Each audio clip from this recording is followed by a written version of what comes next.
from the Elder Scrolls 4 Oblivion. Um, I've been playing some new releases lately. I played a bit of the new Dragon Age Veilguard, some Stalker 2, but nothing's really holding my attention. I think where I've got such limited time these days, just with work and having a newborn and things like that, it's just I don't have a lot of time for mediocre games. So I thought, why not just go back and play something that I really enjoy, and one of those games is Oblivion. It's a game I really truly have some good memories with. Came out way back in 2006. I think I was probably 12 when it released. Um, but I remember I remember going to my local Extravision, which was like Northern Ireland's version of Blockbusters, I guess.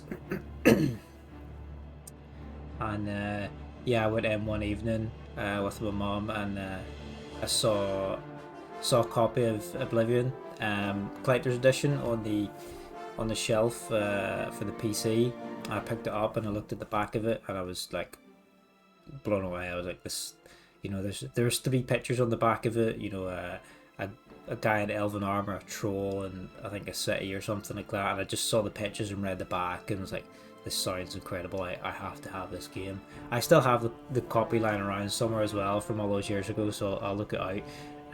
It came with the map, a little guide, pocket guide to the Empire, with like a little book with all this lore that was written as like someone from the world had written it.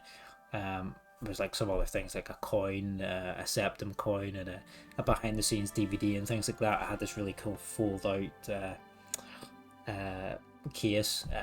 I'll look out. I'll show you guys, but yeah, it's pretty awesome. And I remember like I have to get this game. I begged my mom to buy me it, and I bought it. And then I got home, and I knew nothing about PCs and PC specs and things like that, but I stuck it in the computer and it wouldn't work.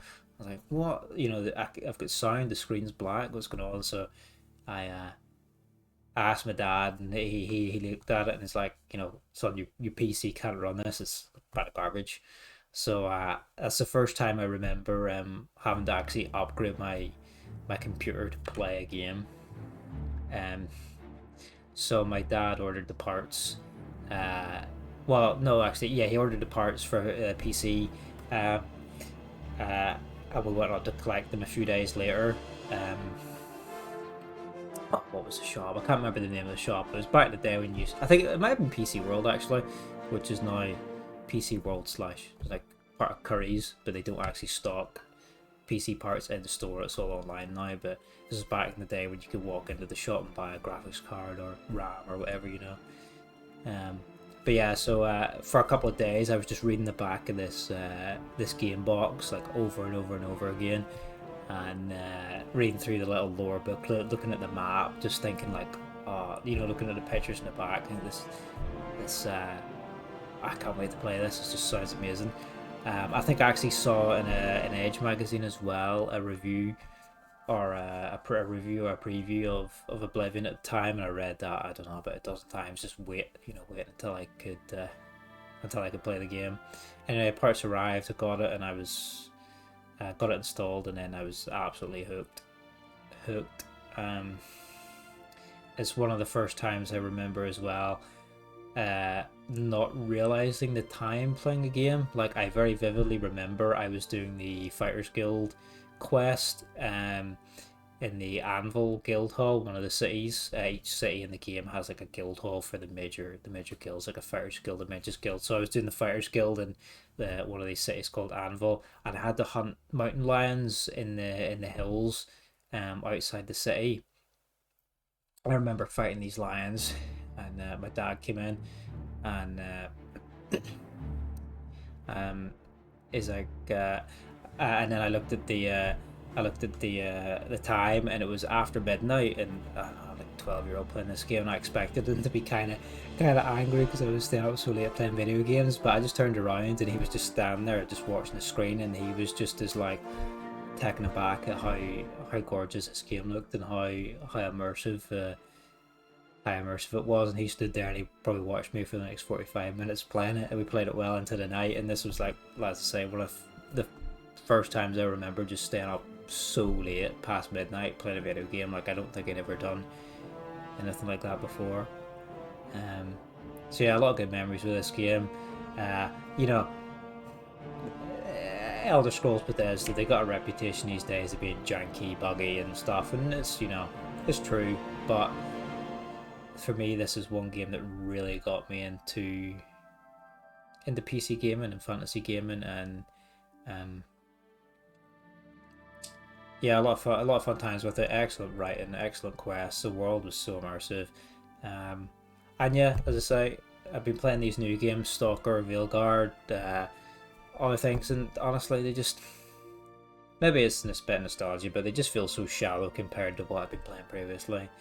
But then again, you know, things like The Witcher came out, Witcher 3 came out 10 years ago, and I think it was, yeah, nearly 10 years ago, was it? And it's, in my opinion, leagues better than stuff that has come out these days. You know, a decade-old game looks and better than half the stuff out these days. It's more immersive, fantastic gameplay than some of the trash that we're getting fed these days. And then maybe, I guess, as I said, my worldview has changed, where I've got less time to game these days, so just mediocre stuff I just don't have time to sit through. But I've got time for Oblivion, and we'll run through it. We'll run through the main quest. We'll do the guilds. We'll do the Fighters Guild, Mages Guild, got the Thieves Guild, got Dark Brotherhood, got the arena, and we'll do a bunch of side content. We'll explore a lot. We'll see what we do. Try and complete as much as we can, and we'll do it all vanilla, so you can just see this game in all its glory. I guess expect a few bugs, maybe a few crashes here and there, because, you know, this is not the most stable release. Just playing it on Steam, as I say, vanilla. So we'll get to it. The music's a little bit loud. Hopefully you heard all that nonsense I was just chatting. Right, so the subtitles on, return, and new game. Let's get to it. Enjoy, guys.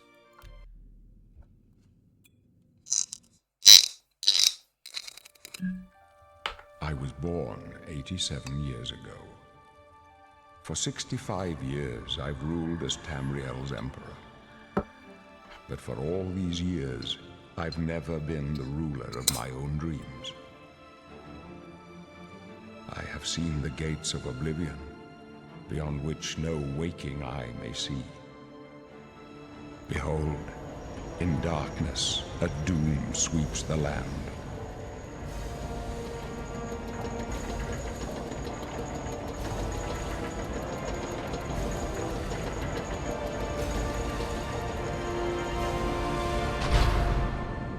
This was so cool to 12-year-old me, like, honestly. Still a This pretty is the badass 27th of last seed, the year of Akatosh 433. These are the closing days of the Third Era, and the final hours of my life.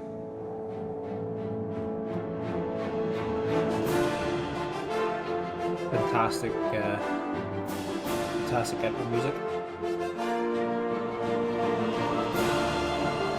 It's quite loud, sorry.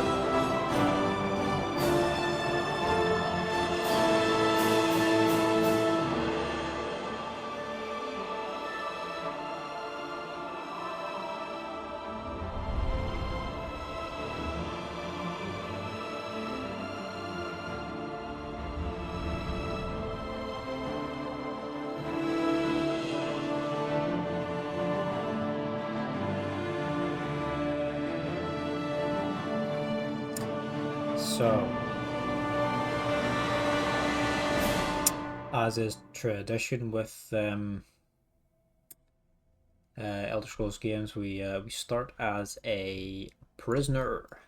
So all the races we've got can be male, female. We've got Imperials, Khajiits, Nords, Orcs, Red Guards, Wood Elves, Argonians, Bretons, Dark Elves, and High Elves. I think we'll not spend too much time creating a character. I know the character creator's not, you know, just pretty dated, not great. You can make some absolutely hideously obnoxious faces, but we'll go for some pretty default. We'll go for the Imperial. Natives of the civilized cosmopolitan province of Cyrodiil. They have proved to be shrewd diplomats and traders. They are skilled with heavy armor and in the social skills and tend to favor the warrior classes. So I think each race gets some like little bonuses to stats and some starting spells and things. Should we get a beard? Can we get a beard? We've got hair. Natural hair.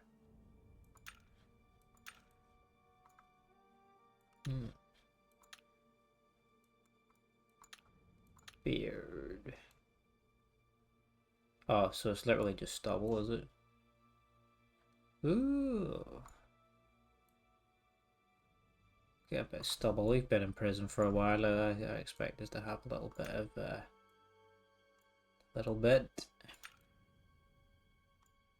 I mean, it looks like he's just got mud in his face, but yeah, do that. I mean, that's fine. I mean, we're not going to look at him much, but we'll just keep the standard sort of complexion. Ooh, yeah, that'll do.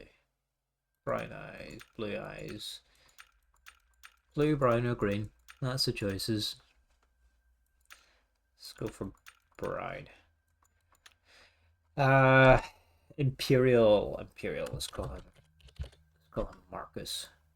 Yeah, sure you want to be an Imperial. Yep, we get a choice after the tutorial to change anything we don't like anyway. Also, let me just check the audio. Let's turn the master volume down slightly because it's quite loud, this game.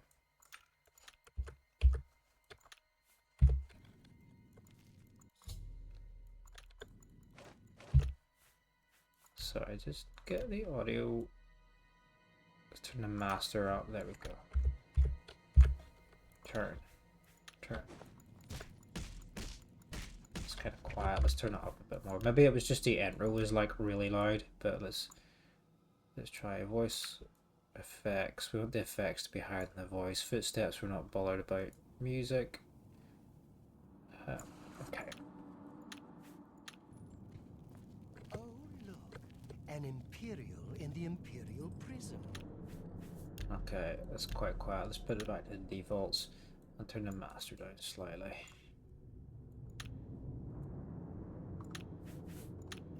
I guess and there is an auto run button somewhere because I think it's we'll always run okay,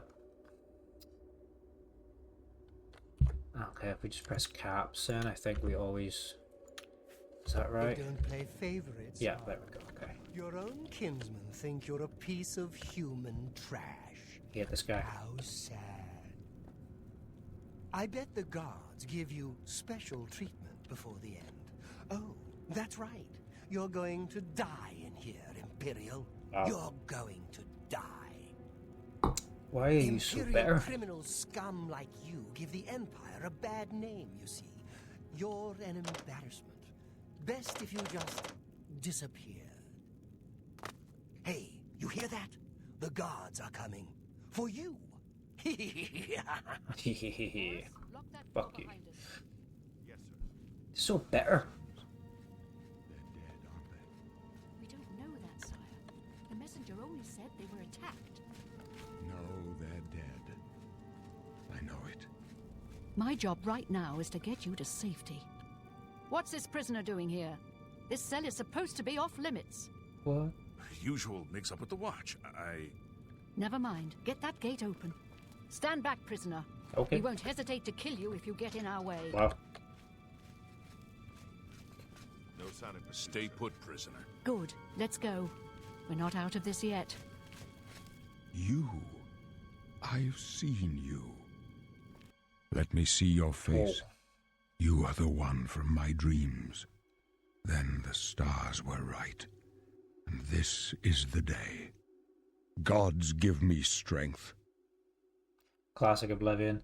Just zooms right in on the character face. The whole world freezes behind while you're in dialogue. Kind of scary sometimes, but what's going on? Imperial Septim. Assassins attacked my sons, and I am next. My blades are leading me out of the city along a secret escape route.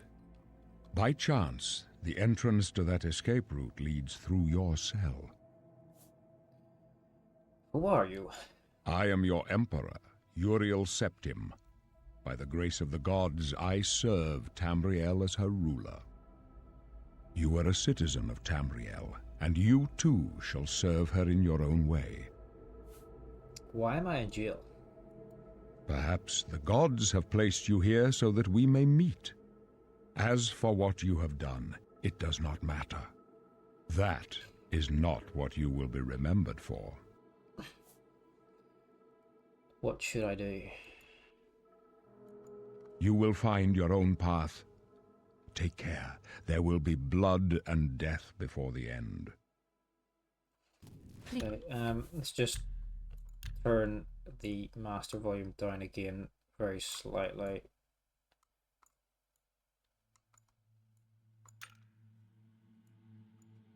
Okay. Please, sire, we must keep moving.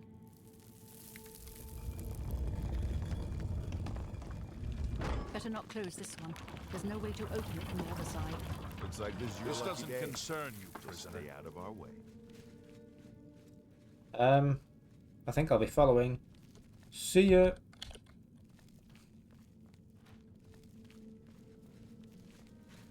Boris. Boris, This doesn't concern Real you, Enroy, prisoner. and Don't get too close. Captain Reynolds. Like the car. Other names are in the bottom corner where my ugly Stand mug is. aside, prisoner. So Close up left. Protect the Emperor. Protect yourself. Captain's down. For the Emperor! I told. Are you all right, sire? We're clear for now. Captain Renaud. She's dead. Sorry, sire, but we have to keep moving. dead. How could they be waiting for us here?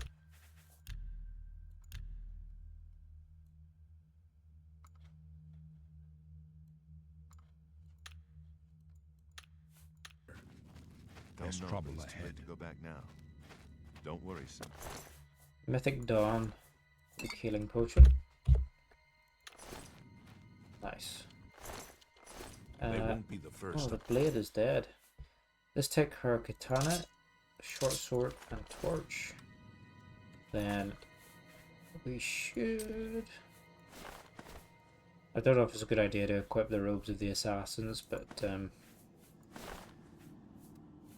yeah, let's not. Let's get the katana.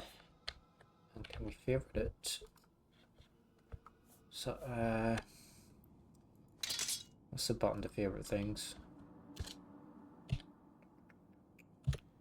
Let's have a look.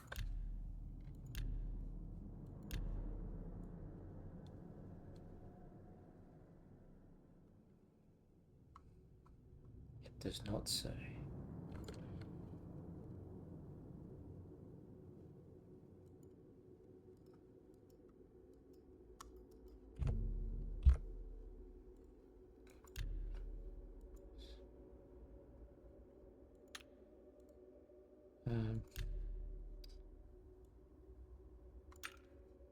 Maybe you can't favorite stuff on this one? I don't recall.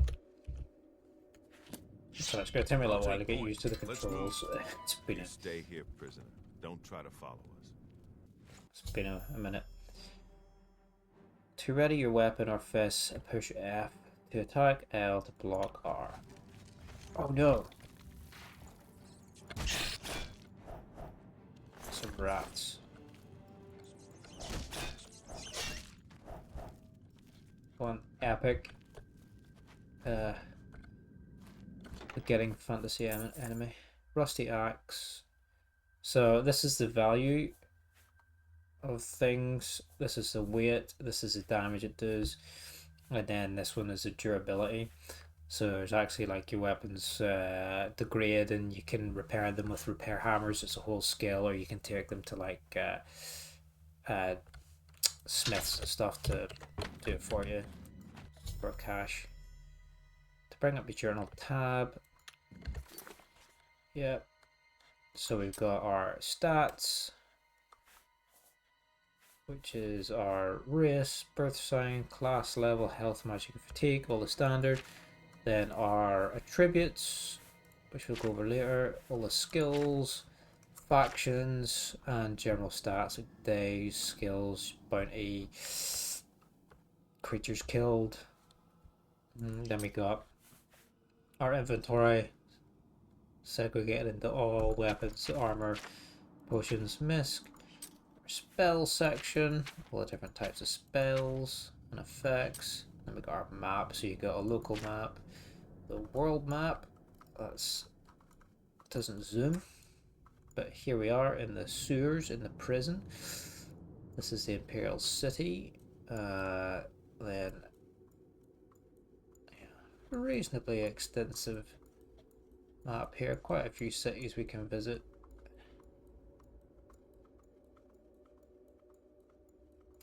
And then all the active quests, current quests, completed quests. So, nice menu. Oh, got a shield. Shield, a bow. So, armor, lockpicks, torches. This is just a tutorial area. It really gives you like a little bit of everything, and then whatever, you know, got a little bit of everything for each class, whatever you like. You know, you can experiment whatever you like. You can carry on with it. If you have a lockpick, you can try to pick most locks. Move the pick upward into a tumbler. When the tumbler reaches the top of the lock, click the left mouse button to secure it in place. When all tumblers are at the top, the lock will open. I remember I used to think this was like such a difficult mini game when I was younger playing it. It took me a long time to get the hang of it, but now it's actually not terribly tricky. You just have to push the tumblers up, and you can see whenever you push it up, it sticks to the top, and then that's when you click. So as it gets more difficult, the tumblers fall a lot quicker, so it's like you might have to press it up twice, and then on the third one it will sort of stick and be slower when it comes down, and that's when you click. You just have to time it right. I'm still not terribly happy with the audio. This is kind of quiet, but I don't want it to be too loud for you guys either. Oh yeah, so we got some armor, didn't we? So we can put our boots on, we can put a shield on. Looking a little bit better. We can drop stuff. How do we drop stuff?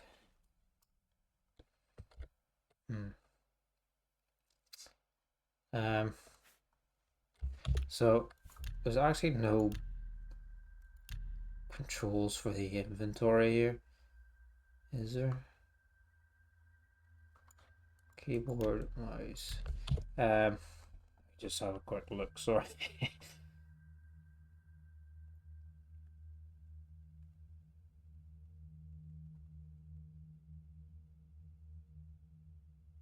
Shift click there and you'll drop. So we don't want this shitty prisoner gear. There we go.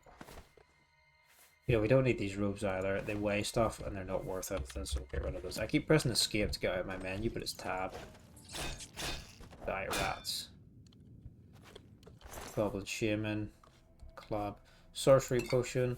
Scrolls, which allow us to cast some spells. Iron Key. Take that.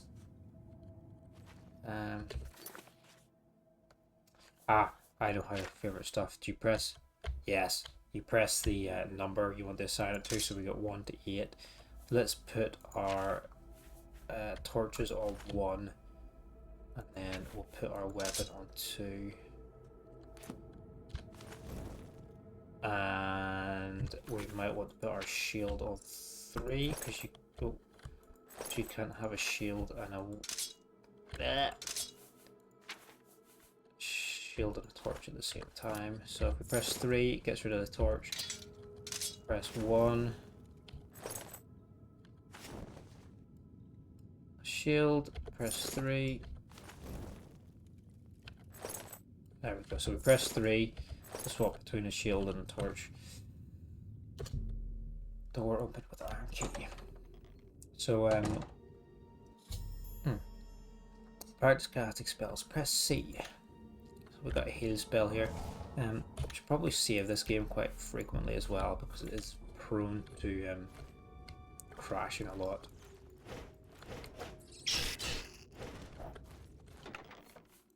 More arrows. Heavy armor. Okay, so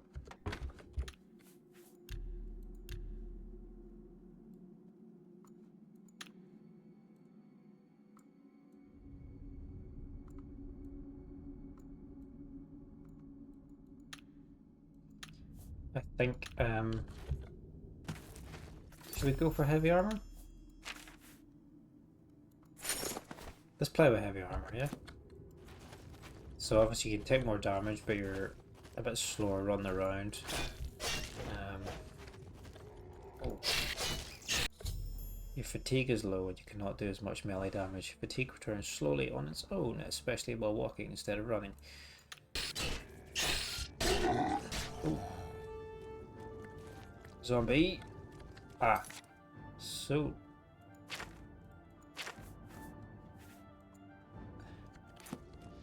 Zombies are weak to fire.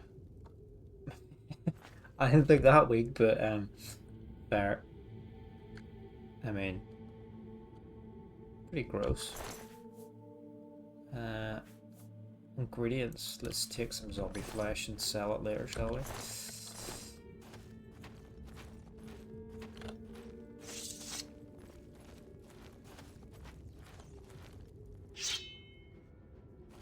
More rats.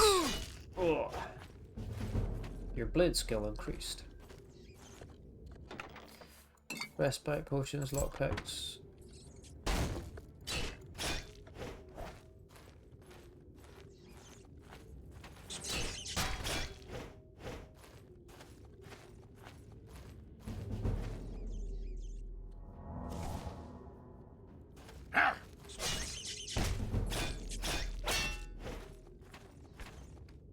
The iron shield.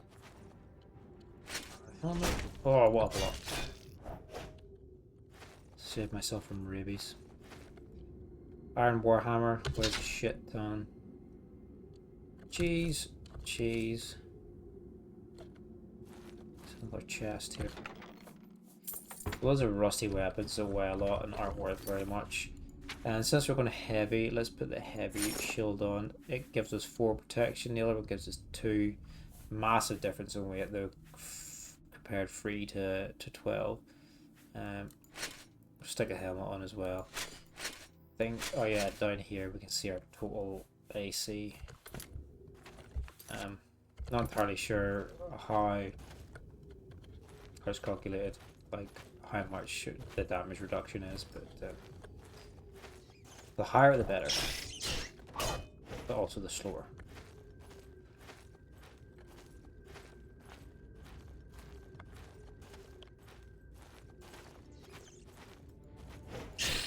No shield bash in this, as far as I remember.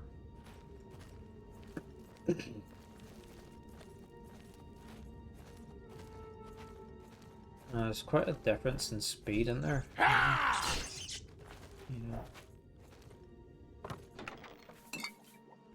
Let's just check this. Oh. Do need some treasure still. so much faster, aren't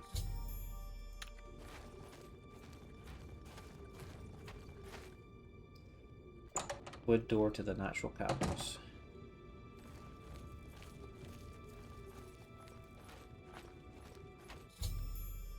A goblin hasn't seen you yet. You may be able to sneak up with him. Go into sneak.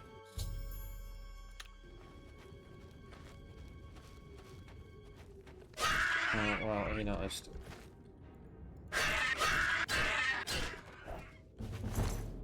Your blade skill increase. So just ingredients, water and pestle. Equip it to create potions and poisons.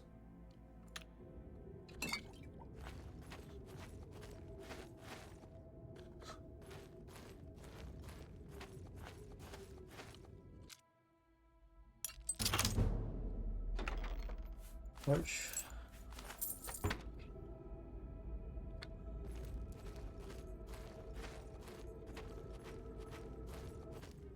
oh, there's a trap, so if we stand here. Oh, he's just out of reach.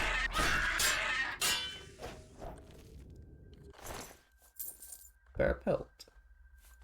It's worth quite a lot, but we're nearly over encumbered here. Take it though. See if we can sell some stuff when we get out of here.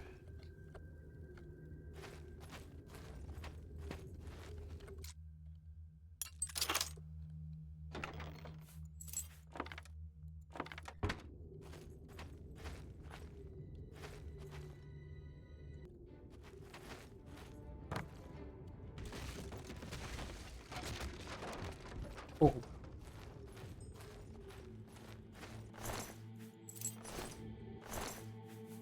Got him with our own trap.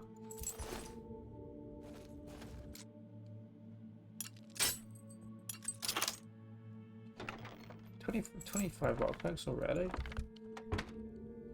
Sure, we'll blow through them soon enough.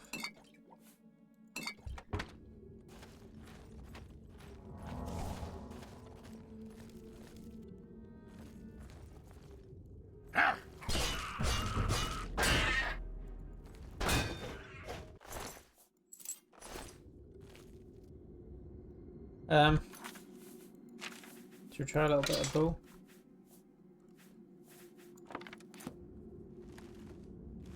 Sneak attack this guy? Oh yeah. He's seen us. There's another one over there.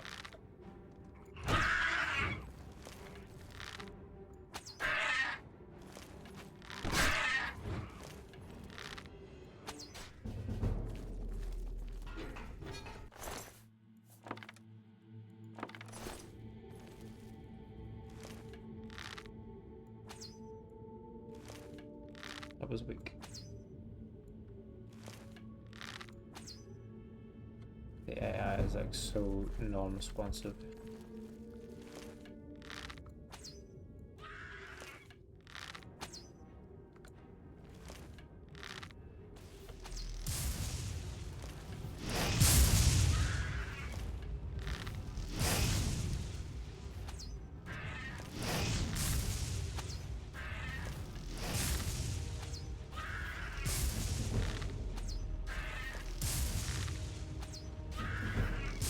Wow, he's saying a lot. Let's get him.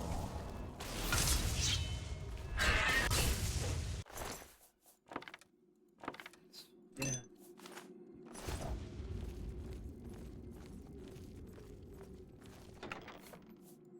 Repair hammers and a long sword. Right. Okay, we're over encumbered. Let's drop the dagger, the stacks. Longsword does same amount of damage as the katana we have. Let's hope. I dropped the steel short sword, it's not worth a lot. We can sell some of this stuff when we get out of here.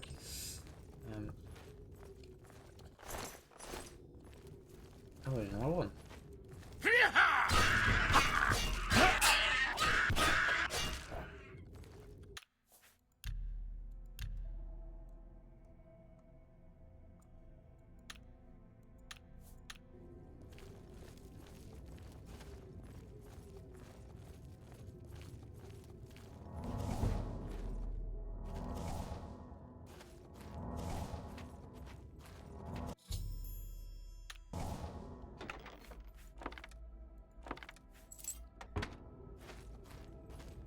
Door to Imperial Subterranean.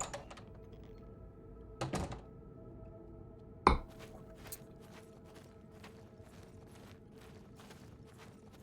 should find a defensible spot and protect the Emperor Oh. until help arrives. It's the Blades and the Emperor. Think help will get here before more of those bastards. We Hey guys. get the Emperor out of here.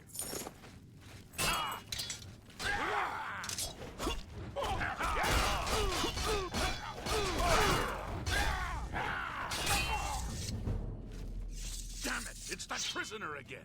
Kill him. He might be working with the assassins. I just killed the assassins. He is not one of them. Thank you. He can help us. He must help us. They cannot understand why I trust you. They've not seen what I've seen. How can I explain? Listen, you know the Nine, how they guide our fates with an invisible hand.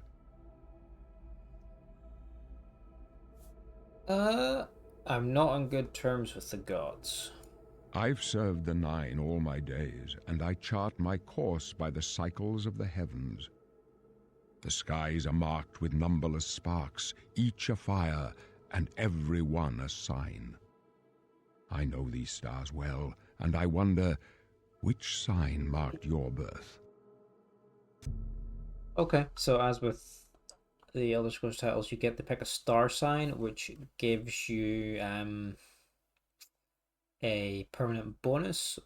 Yeah, I think in Skyrim they had these standing stone star signs, and you could, as long as you went to the stone, you could like change your sign as many times as you wanted. But I think in this, once you pick it, it's a permanent decision. As far as I'm aware, I might be wrong, but for example, the apprentice, 100-point bonus to your magicka, but gives you 100% weakness to magic. The lady, 10 points to your willpower and endurance. The steed, 20 bonus to speed. Tar, blah blah blah. I think we're going to melee build, so 90 points to health is good, but we get 25% weakness to fire, which is not great in this one, because I think a lot of the Daedra and stuff, some of them, like a lot of the more common enemies that actually have fire abilities, so that's probably not actually that useful. We're not going to do magic, we're not going to do sneaky. Speed's always good, but it's quite easy to get speed in this. I think we might just go warrior, you know. Bonus 10 points to our strength and endurance, more damage, more health. That's our bread and butter, isn't it? So yeah.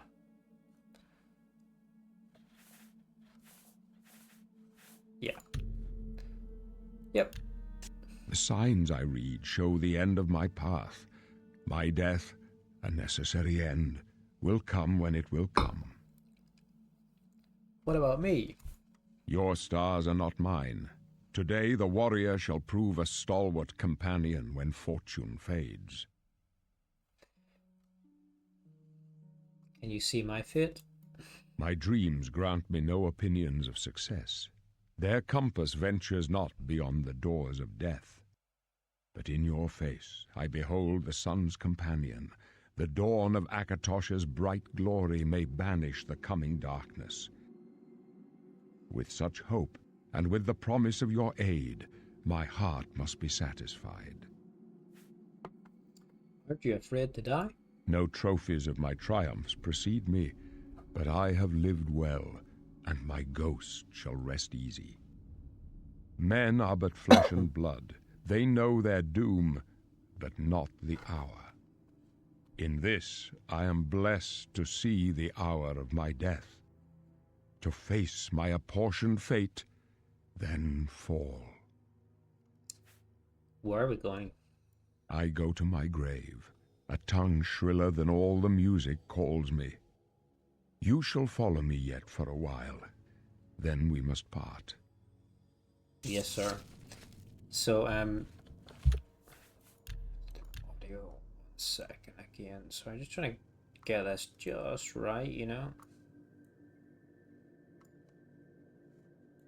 So, the Emperor here, Uriel... You may as well make yourself useful. Here, carry this torch and stick close. Yes?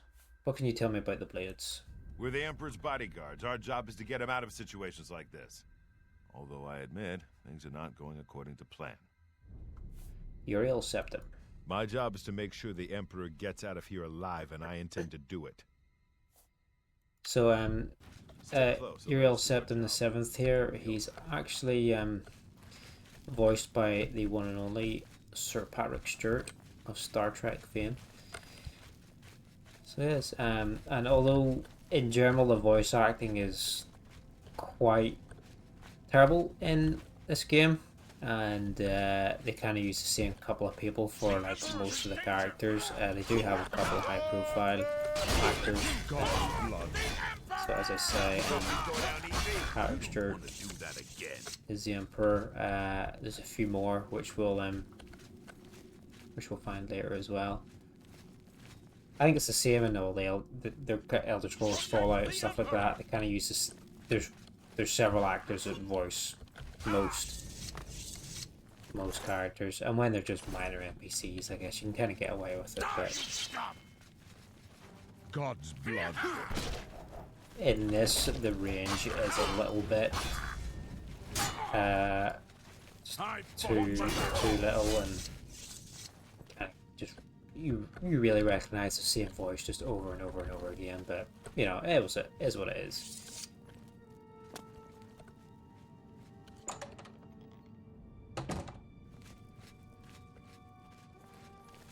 Hold up. I don't like this. Let me take a look. No, let me take a look.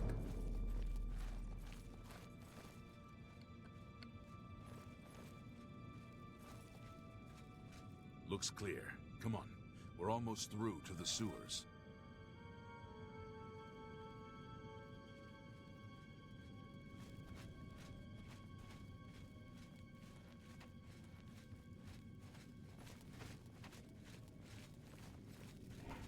Damn it! The gate is barred from the other side. A trap! What about that side passage back there? Worth a try. Let's go.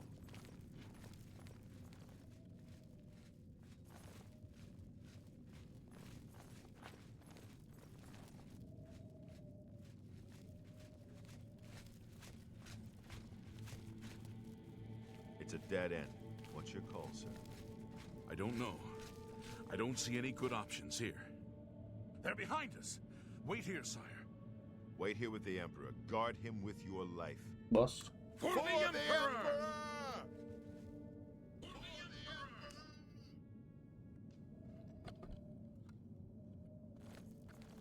I can go no further. You alone must stand against the Prince of Destruction and his mortal servants.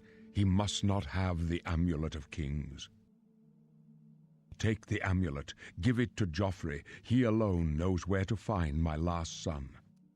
Find him and close shut the jaws of Oblivion. Oblivion take you! Oh, Stranger, Die, you scum! you chose a Pegard, bad... no. Die, you scum! No. Talos, save us. We failed. I failed. The Blades are sworn to protect the Emperor, and now he and all his heirs are dead. The amulet. Where's the Amulet of Kings? It wasn't on the Emperor's body. The Emperor gave it to me. Strange. He saw something in you. Trusted you. They say it's the dragon blood that flows through the veins of every septim. They see more than lesser men. The Amulet of Kings is a sacred symbol of the Empire. Most people think of the red dragon crown, but that's just jewelry.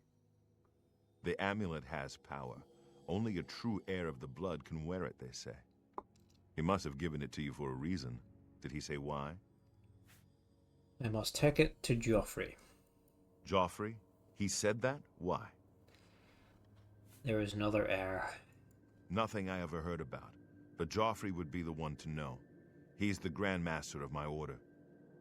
Although you may not think so to meet him, he lives quietly as a monk at Waynon Priory, near the city of Coral.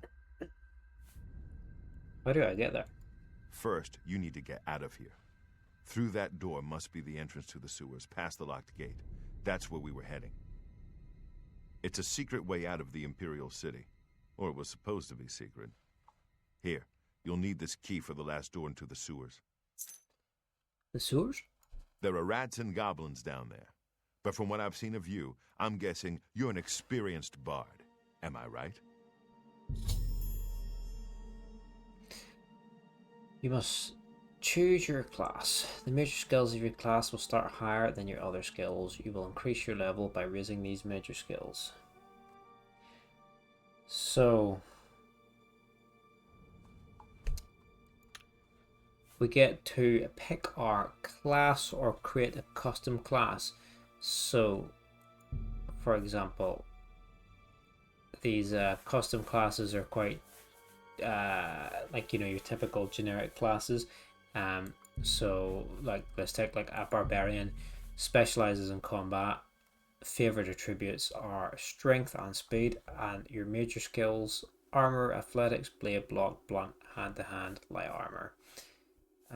We've got a healer, specialized in magic and healing spells, mercantile, alchemy. Warrior, strength, endurance, all the usuals: armor, athletics, blade, block, blunt.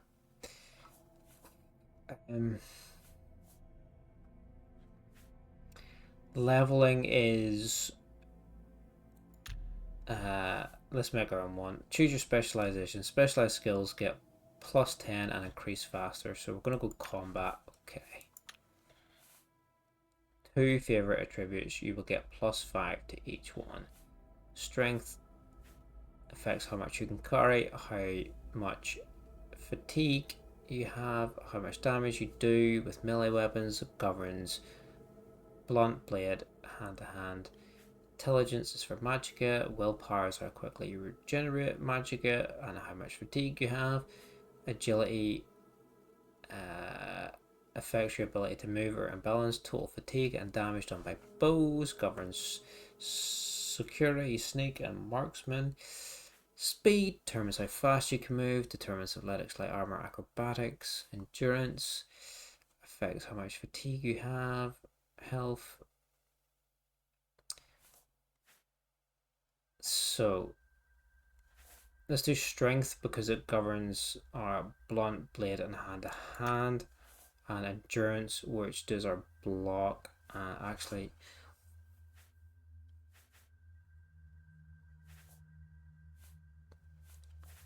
which one does light armor? Speed, athletics, light armor. Let's go for light. Should we go for light armor? Or should we go for the heavy stuff?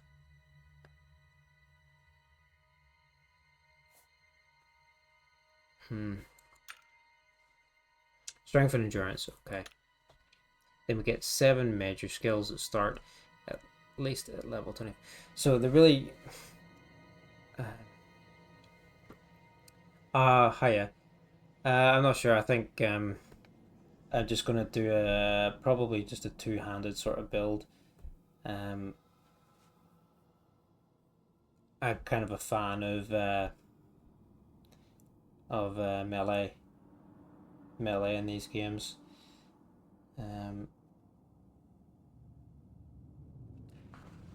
The leveling systems are really quite bizarre in this game. So you pick your you have major and minor skills. So I picked 7 major skills out of this whole list, and then every other skill is classed as a minor skill. And to level up, I think you need to level your major skills 10 times. So a combination of your major skills 10 times, and then you get a level up.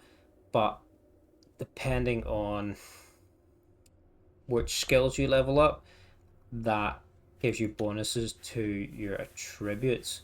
So if I level up my blade, blunt, hand to hand, I can get up to a +5 to assign to my strength.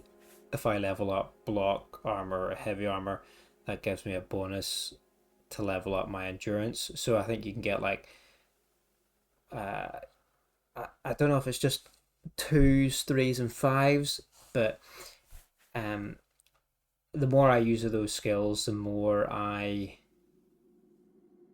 will get towards that attribute up to +5. But as far as I'm aware, if I leveled my blade 10 times, I would get up to +5 for my strength, but I wouldn't be able to get any stats in the others. If I leveled my blade 5 times and my block 5 times, I think I could get a +3 for my strength and a +3 for my endurance. So depending on what you use, you can get a bonus for your attributes. So it's kind of a lot to keep track of, because depending on what skills you use, you can end up kind of gimping yourself and not being able to get the attribute, the pluses for your attributes. But that's if you want to min max. You can always just lower the difficulty, which I think we'll do, because the game can get a bit spongy. The game like keeps up with your level. So if you level up and you kind of don't do your stats like sort of min max, you can quite easily get really spongy enemies and out tanked by enemies. But I get the counter is to just lower the difficulty or not level up at all. But then if you don't level up, you lock yourself out of a lot of content, because there's quests that's tied to leveling. There's gear like higher level armor and weapons and things like that you don't get until particular levels. So we're going to just go pretty casual. So we'll just pick whatever skills we want, and we'll lower the difficulty down a wee bit if it gets a bit much. But we're going to go, I think we're going to go two-handed, probably heavy armor. We'll probably level up our athletics, so that will negate the sort of speed debuff from having heavy armor. So we'll pick athletics. We're gonna use blade weapons. We'll go for claymores, I think. We're gonna block, because even though we don't use shields, we can still block with the weapons themselves. It's 3 heavy armor for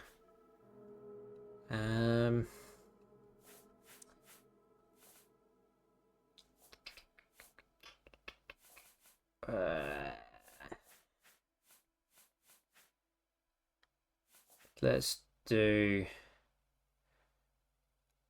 lockpick, just because. We'll do armor as well, and what else?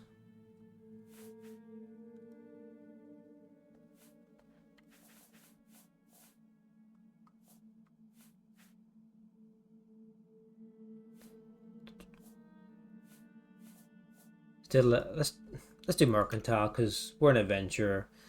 We're going to be getting loot and stuff, and we're going to be doing a lot of selling and buying. So yeah, let's call this the little legend. Create the legend class. Yeah.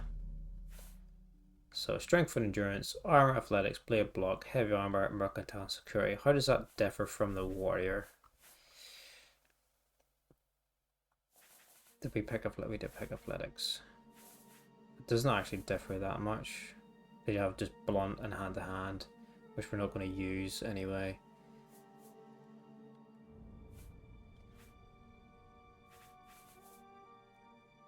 Knight. Yeah, we're not going to use much magic either. Let's be the legend that we are. Let's go. Really? I would never have guessed. Still, I don't think you'll have any trouble with rats and goblins. Oh, after the sewers, then what? You must get the amulet to Joffrey. Take no chances, but proceed to Wayne Priory immediately. Got it? Yes, I understand. Good. The Emperor's trust was well placed. What about you?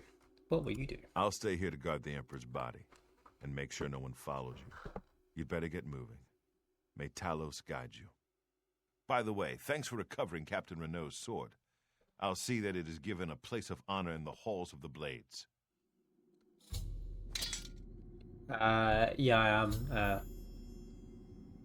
from Northern Ireland. Good job we held on to that long sword, because they just stole our katana. So let's equip that. Okay, deliver the amulet. I should take the amulet of King Sir Joffrey at Wynnum Priory, near the city of Coral. Whereabouts are you from?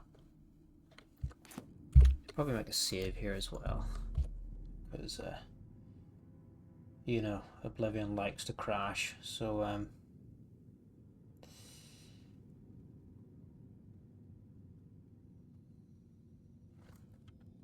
right, let's go.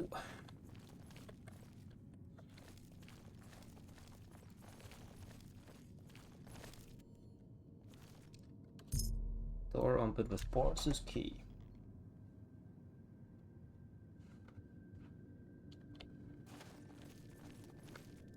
To the sewers.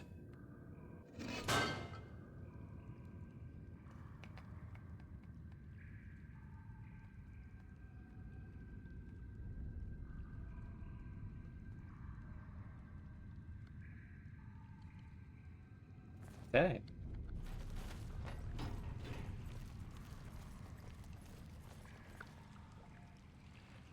More rats.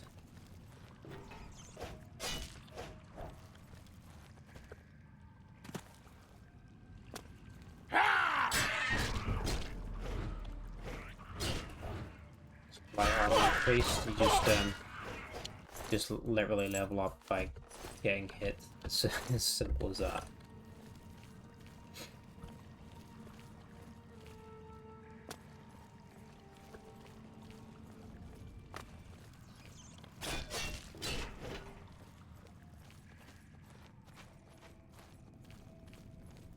How does is the game audio okay?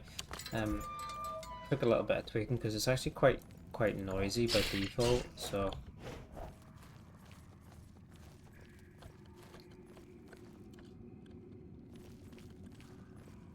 let's make a little save here, because I think this is actually the exit, and this takes us out to Cyrodiil. And yeah, it's your last chance to edit any of your stats or whatever since the tutorial, but we'll keep what we got and we'll exit.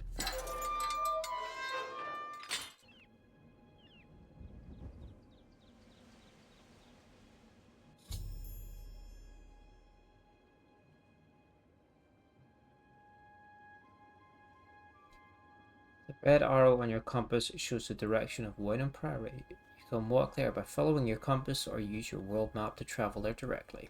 Or you can set off in any direction and begin exploring the world on your own. Good luck. So yeah, I remember 12-year-old me opened the gates of the sewer and was greeted by this, and I was like, shit, this is like the best view I've ever seen in a video game. I was like, wow, this ruin looks, you know, it's so far away on the other side of the river, like, and I can go to it. Look at these hills, these mountains. Now it looks, you know, well, the game came out in 2006, you know, nearly 20 years ago, but yeah, this blew me away back in the day when I first saw it. And yeah, let's go to Vilver and let's make a little detour here and check out this Iliad ruin before we go and find Joffrey. There's a couple of bandits in the in a camp outside here. Who's there? Oh, get stuck. I Fuck my face. Oh.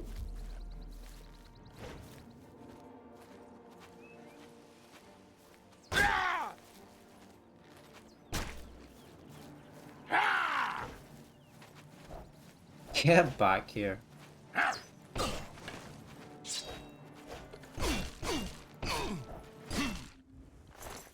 So let's take this. What did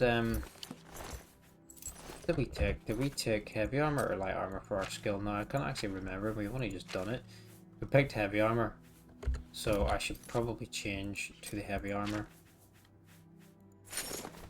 That's better. So yeah, this is the map here. So we've just come out of the sewers. This is little Iliad Ruin Vilverum, which we will explore before going to Wayne Prairie. You can actually fast travel to these cities, I think.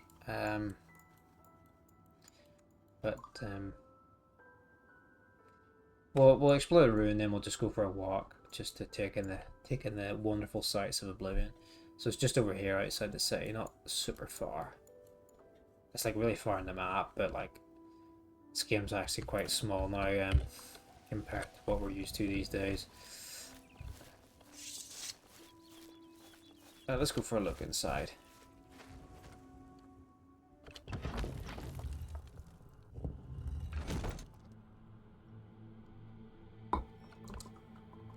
So this is an Iliad Ruin. One of the dungeon types. Okay. Iliad runes, which are the ancient elven runes. There are your basic caves and mines, and then let's take some plants actually, because oh no, we've got greaves. It's fine. Well, Iliad runes, caves. Then you've got ruined Imperial forts. And is that it? I think that's it. Obviously, Skyrim, it replaces Iliad runes with the Dwemer runes, and you've also got the ancient like Draugr burial mounds. But in this, I think it's just caves, Iliads, and what? Maybe there's another one that I can't remember, but Presence here will not be tolerated. she's very blue. Smurfish. We don't want to take crap for the sake of it. Our shield. I think our shield is rusty, so let's key that.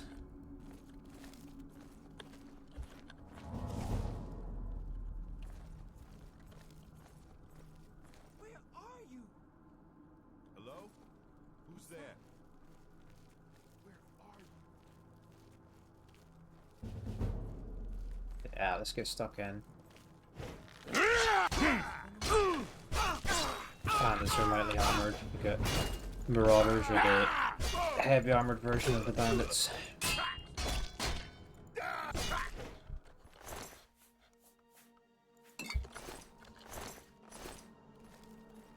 Some gear here, what's there? Murder. Claymore. Yeah, let's take that.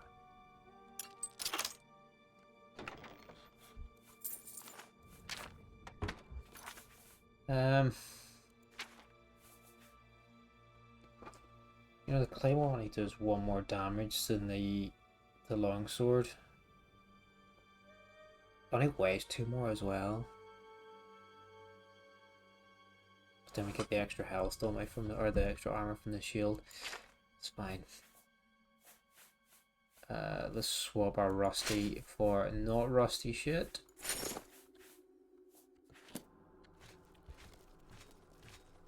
Hello?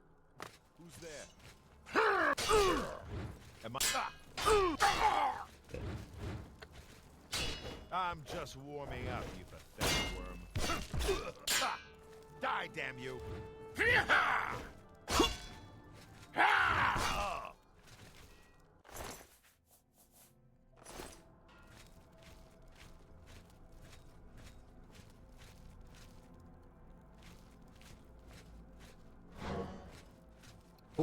These are worth a bit.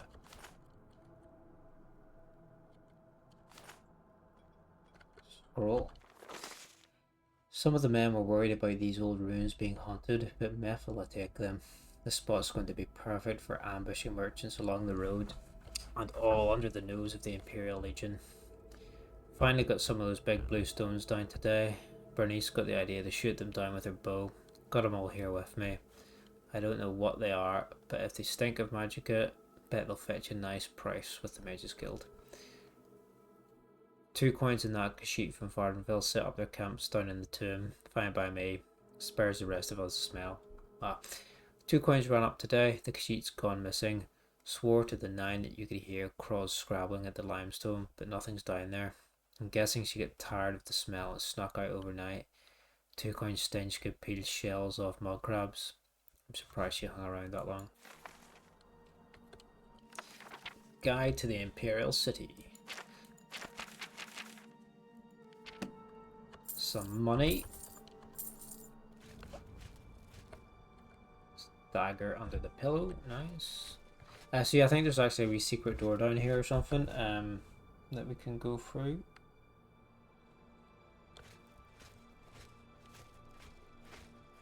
If I remember. Yeah, run a wee bit faster putting the weapon away as well. Oh, there's another stone. If it's a fight you want, it's a fight you'll get!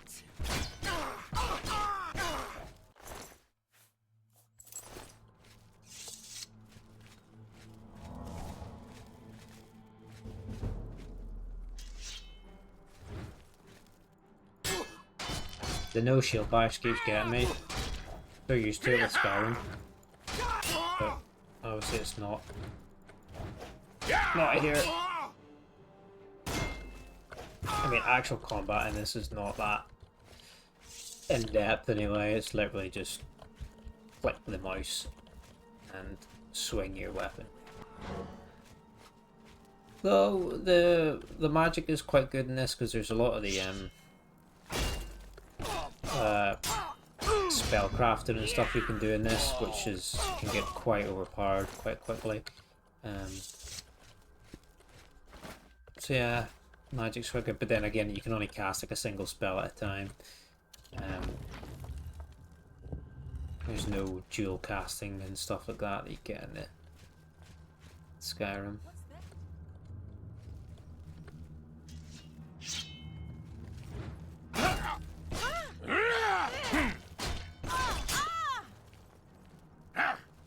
Do your worst.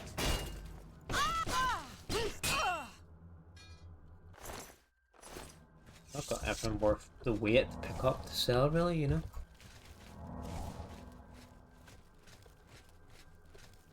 Oh.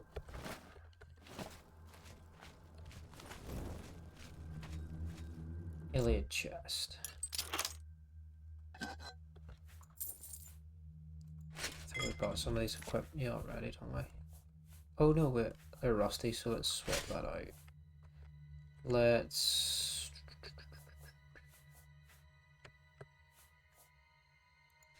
drop that because that's heavy.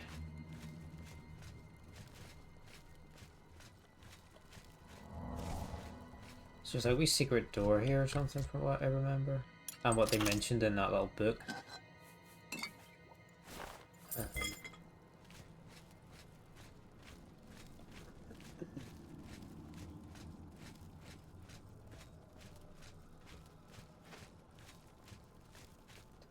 Here it is. The scratching.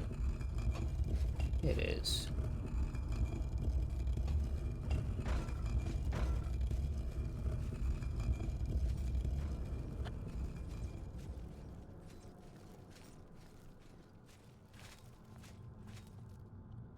This is the Khajiit. Two coins, the smelly one. What did she get killed by?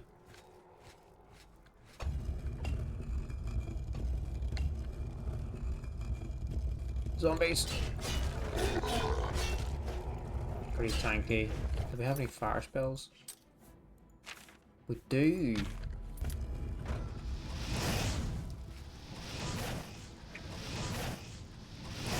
we weren't going to use magic, but fire's really good against these guys.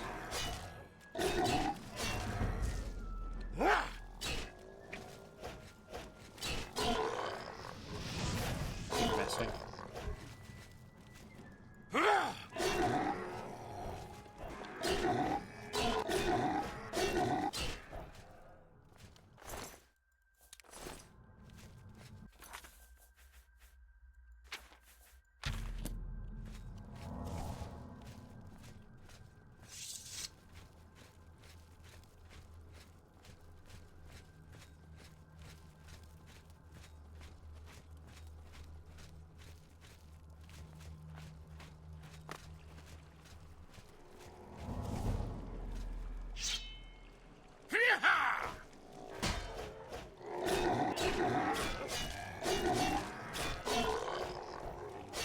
I think he has.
Incorporated with another stone, cure poison potion, and we've just opened another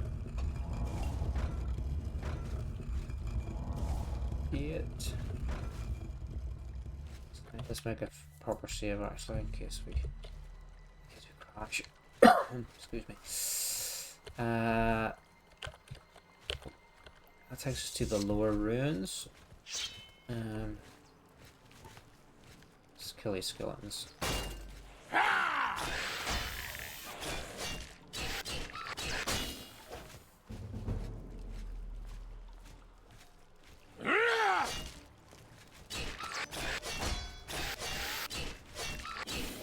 Okay. Let's go for a swim.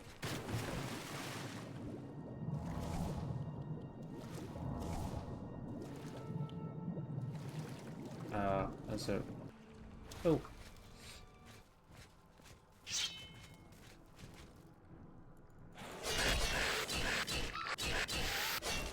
This room is pretty big, from what I remember. Like, wow, this is just the first level of it.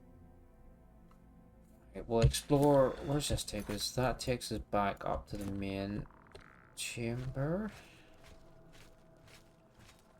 I want to go down. Average gate.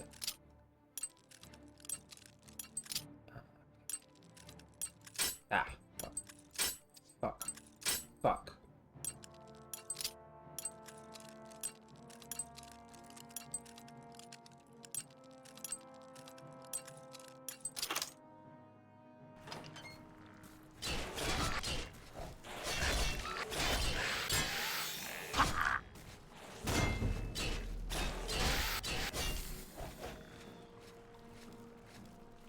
So I actually know my point of opening these gates, apart from killing the skeletons. They don't really have any loot.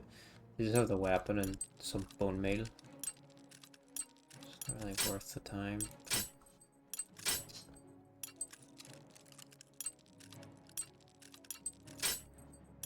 Oh my god. I'm rushing it, that's why.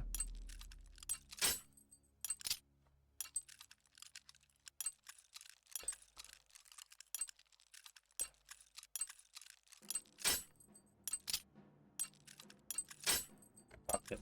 Fuck. Fuck. There we go.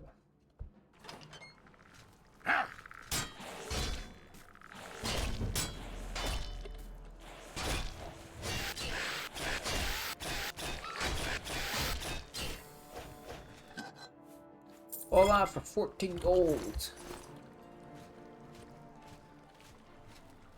There's a rat in there, I'm not even gonna bother. Well, they're only easy gates. Right? Nobody wants this. Fuck it. Let's go back to that other door.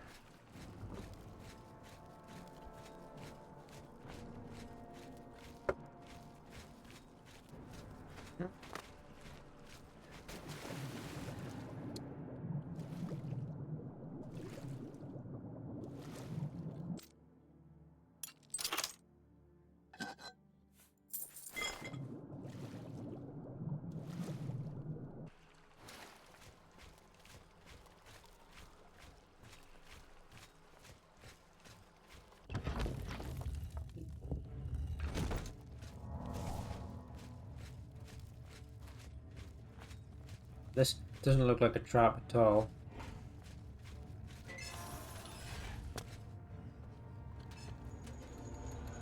I expected that to go up, not down, but yeah, there you go. Take these for more cash.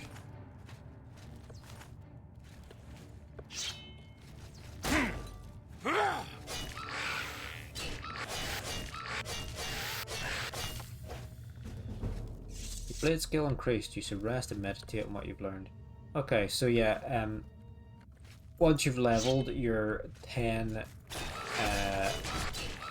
major skills, you're eligible for a level up, but you have to go and sleep, do a full rest, so that you can actually complete the leveling up process. So while we have leveled up, we have to actually go and sleep to get the actual level up.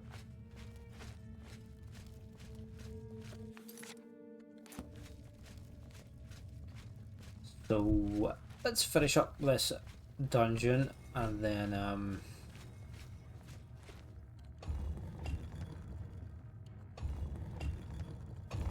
level up.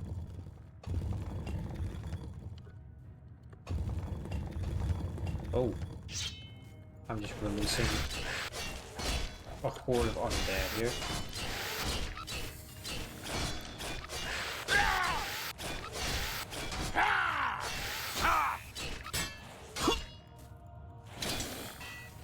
Oh shit! My weapons broke.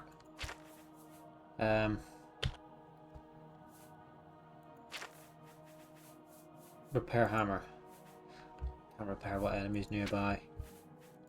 Just switch to this claymore quickly.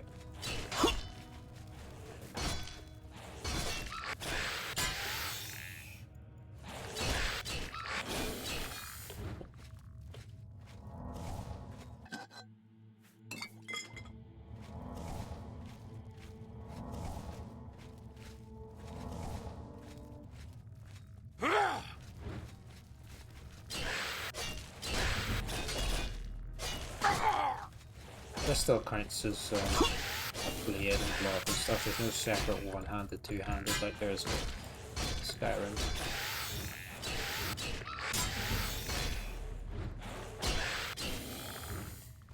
I'll keep referencing like comparisons, I guess, to the most recent game in the series. As I say,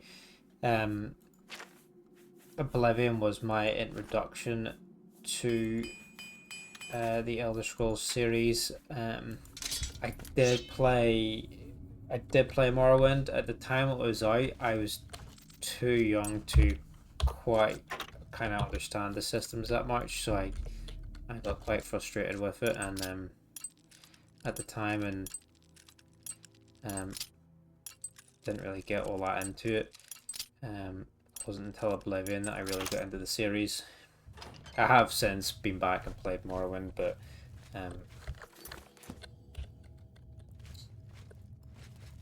a long time after its release, and it's a good game. But it's great lore, great writing, great story. But for me, it's just not as enjoyable as the other entries in the series. You know, 4 and 5. I played some Daggerfall.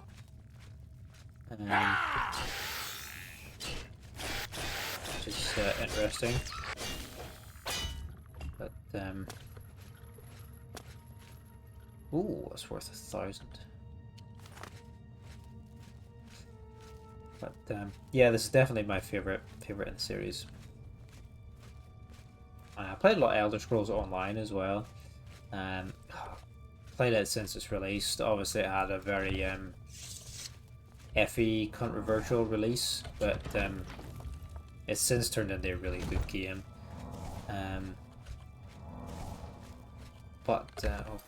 Sorry, where are we? Back up the top. But I haven't played it for maybe a year or two now, but I was quite invested in it for a long time.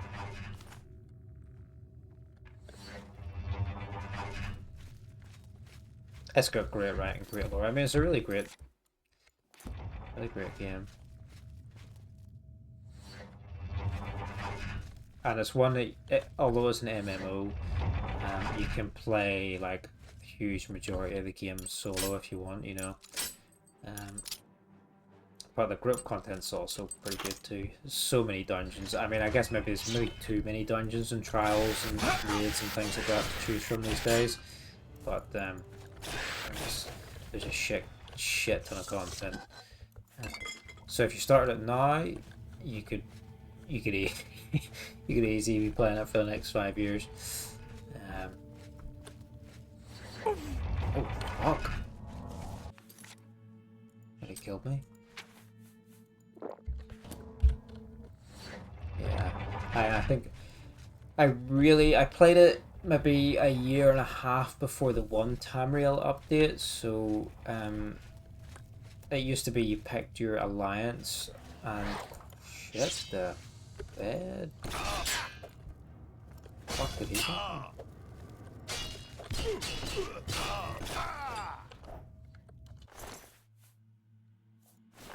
Dark neck, a fucking neck. Sorry, he scared the shit out of me.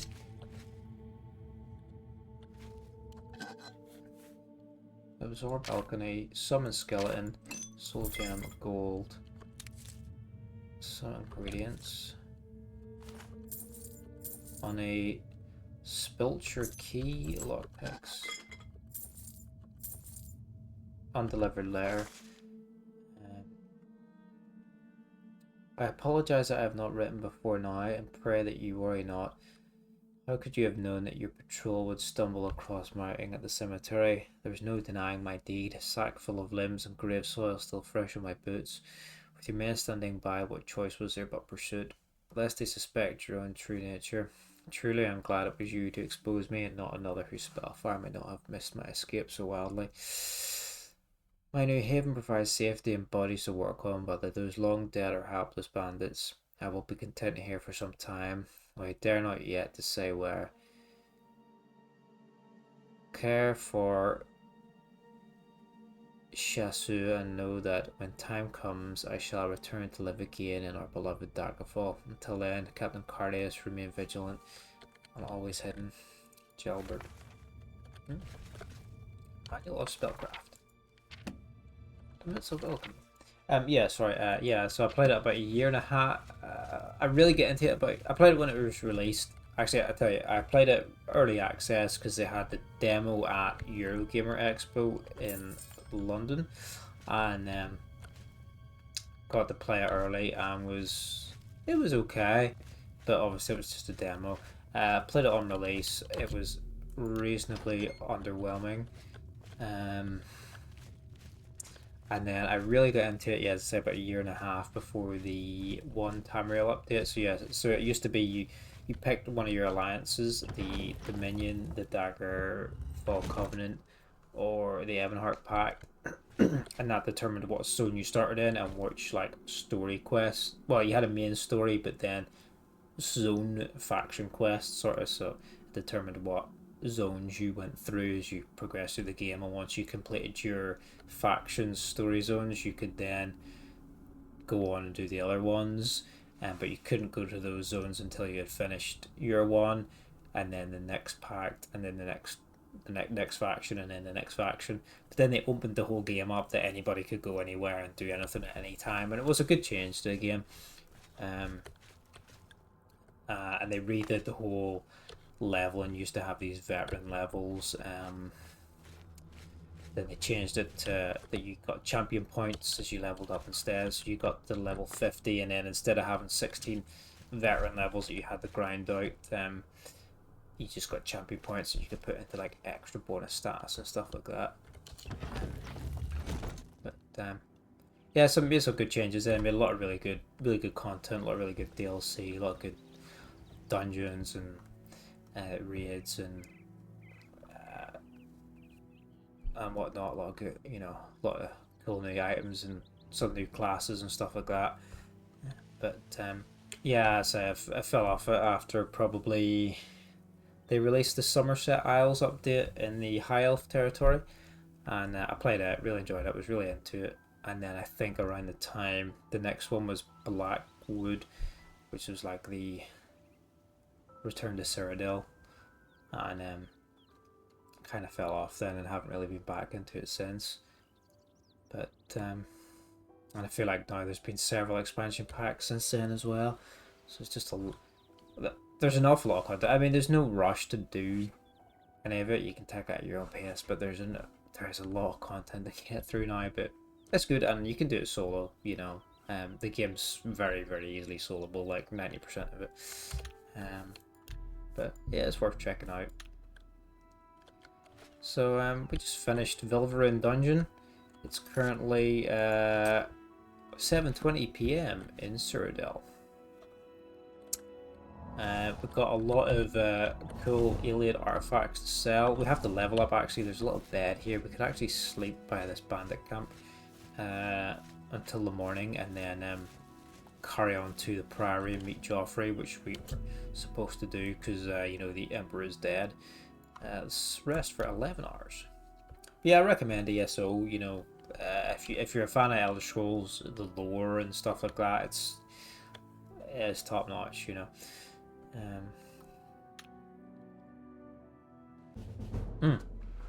So here's the leveling up. You've ascended to level 2. You realize that all your life you've been coasting along as if you were in a dream. Suddenly, facing the trials of the last few days, you've come alive. So we can choose 3 of our attributes to increase, and we can get up to we can get up to a maximum of +5, and the plus is determined by which major skills we level up. So the more we level that major skill, we can get to +5. So I think it's the amount you've leveled that skill divided by 2. So for example, if we leveled Blade, which it comes under strength, if we leveled it 10 times, 10 divided by 2 is 5, so we could get a +5, but we're only allowed 10 skill increases per level, so that would mean we would get +0s to everything else. If we leveled it 8 times, and then endurance 2 times, we would have a +4 to strength and a +1 to endurance. So if that makes sense. So if you really want to get them, maximize your core attributes, you have to kind of really pay attention to which of your major skills you're leveling up. Because as I say, you can quite easily gimp yourself in this, and then as I say, the enemies match your level as you level up, and they get better armors as you level up, and there's stronger enemies and stuff. So if you're not keeping on track with your attributes, you can quite easily find yourself gimped.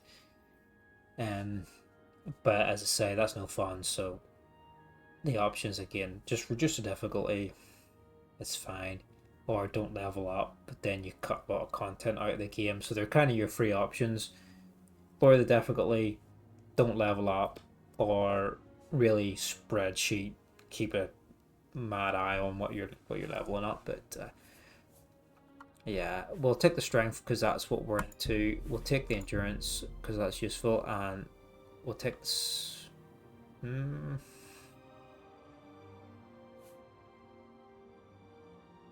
Let's take agility this time because we got. But I like speed. I like athletics and acrobatics, but it's nice to have the lockpick and the total fatigue. Although endurance gives us more fatigue as well, so let's just go for speed. Yeah. Oh, for Christ. A door in Nibbin Bay. I have heard a rumor that a strange doorway has appeared on a small island in the Nibbin Bay. I should investigate. So this is actually the Shivering Owls quest, I believe, which is the big DLC content for the game. But we'll get to that later. We'll get to that later. Funny little thing. It says like we were in a dream. On that little level up text. Funny enough, according to one of the original writers, Michael Kirkbride, the entire of Elder Scrolls actually takes place inside the dream of this entity known as the Godhead.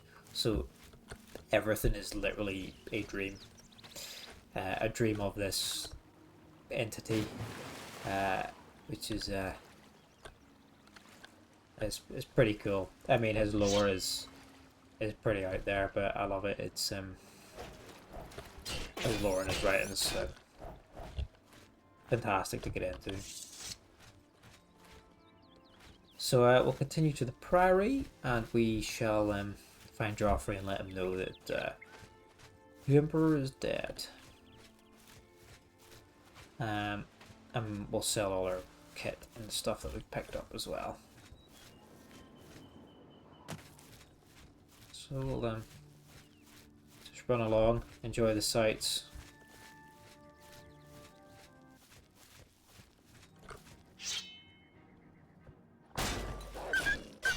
Kill the local wildlife. You know, as you do.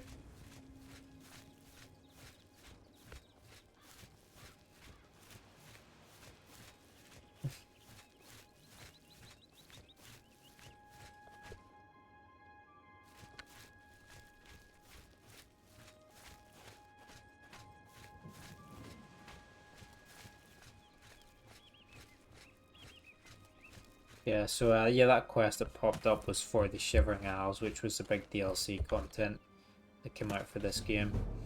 I've recovered a sprig of Nirnroot, a plant ingredient this unusual must have value. Perhaps I should bring it to an alchemist and find out a little more about it. An alchemist can be found in almost every city in Cyrodiil. Let's get these more crabs.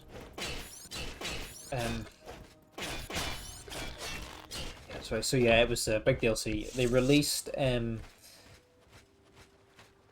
released a few pieces of content for this game. They had the Knights of the Nine expansion, which was a whole quest that followed the Order of the Knights of the Nine and their story of defeating Umarill and things like that. They've got some really cool like Crusader armor in that, and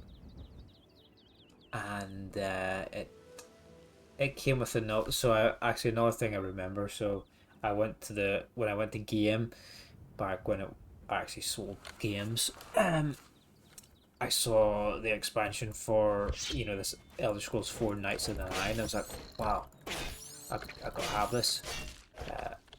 Oblivion's great. This is more Oblivion. I'm gonna buy it. And then I got it, opened it up, and there's no disc. And it's like, what? And it's just like a sheet, a download code that you had to get on the internet and download all the content for it. So you downloaded the Knights of the Nine quest and a bunch of other things like the infamous horse armor and this wizard's tower and a few other bonus quests and stuff. But like I had, again, like 13-year-old me, I guess at the time, I'd never seen anything like it, getting a sheet of paper inside inside a game box instead of a disc and having to download the content. Now that's just normal. You buy a box and there's nothing in it. It's just a piece of paper with a download code. But that was abnormal for the time.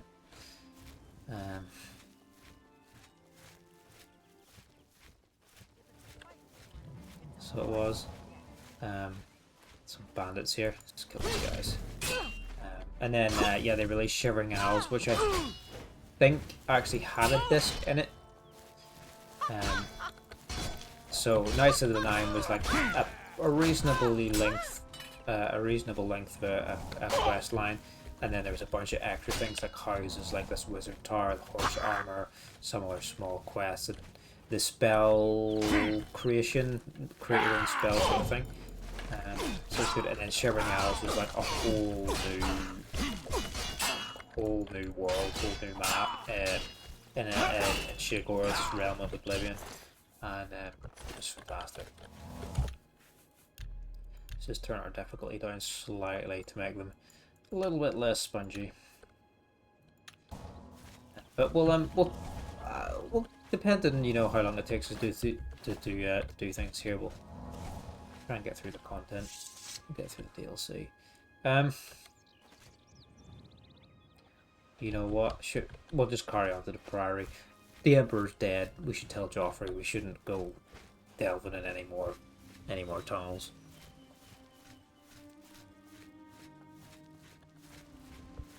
How far are we actually? Fuck, we're not even off the island.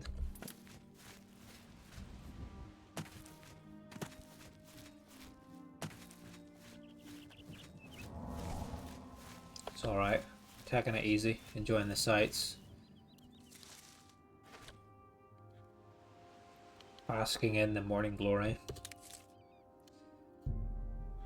The stone stirs under your hand. Do you seek its conjured weapon and armor? Ooh. Ooh. So we got some gloves and a dagger for this length of time in the top corner.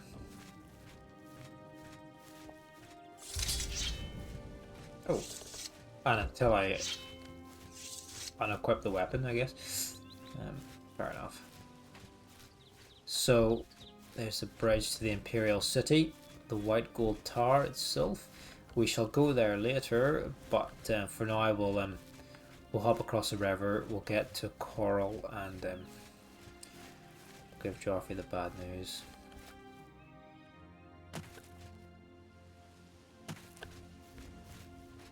I just like the music in this game. It's just so peaceful just to run around in this. Just do a little bit of third person.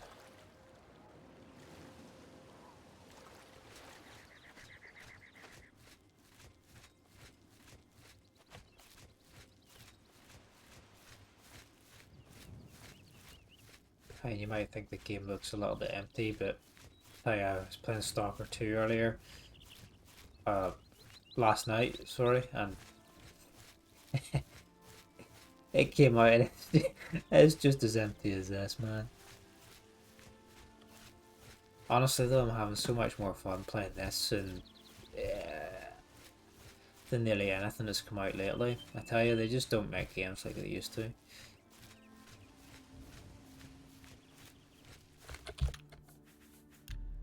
Let's turn the music up slightly.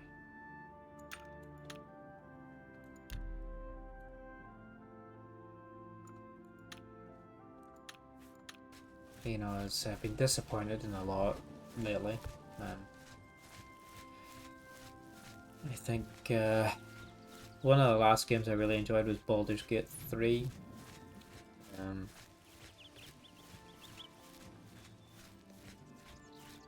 Not really been let down by Larian. I've enjoyed all their games, Divinity series, and I just wish they were able to make more content for Baldur's Gate 3, but it's a bit of a shame that that's just the game and that's it over. But I understand. That's it. Wow, look at this egghead. conjurer. There's a cave here. Should we explore it? Should we just go? Yeah, I want to explore it. Alright. Yellow tech cave. Let's go in.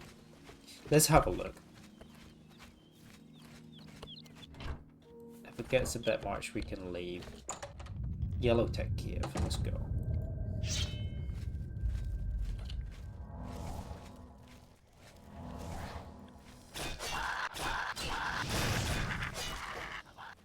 Get back here, mister.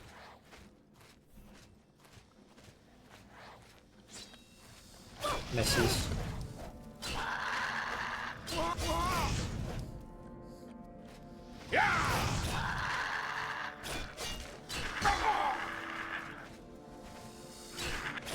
Just a cave of conjurers who practice the same kind of magic and harass the locals, the local adventurers.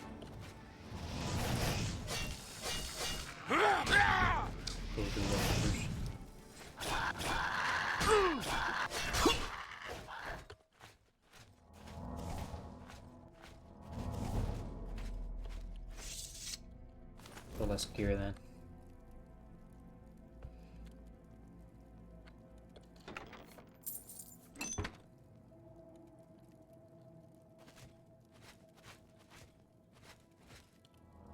But yeah, I'll play some new releases that I feel like I'm interested in at least, and if it don't hold my attention, I just don't have the time for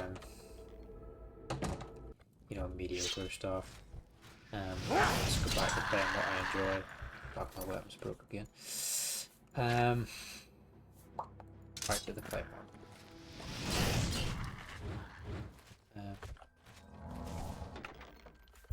Like I played through the Mass Effect trilogy fairly recently, not before I started streaming, and I mean, it was playing the Legendary Edition, but it came out recently, but the game, it is pretty much still 10-15-year-old games or whatever, and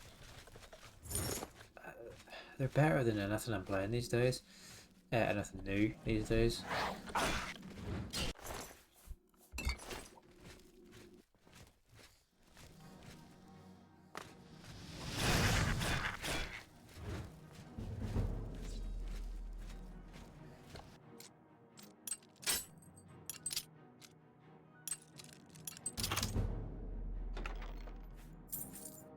Well,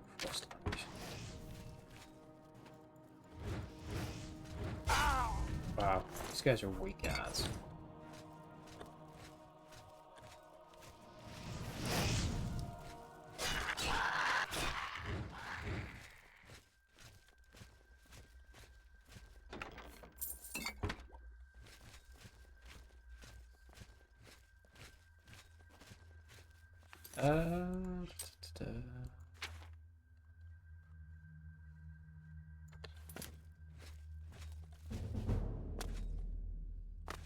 The map's quite nice in this. I always find in Skyrim and the Fallout series, the local maps were I could never read them.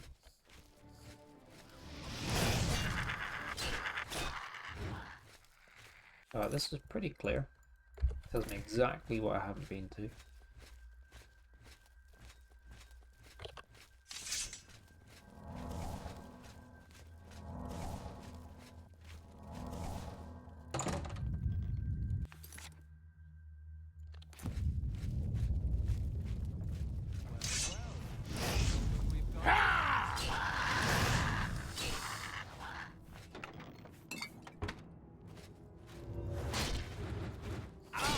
Baldy.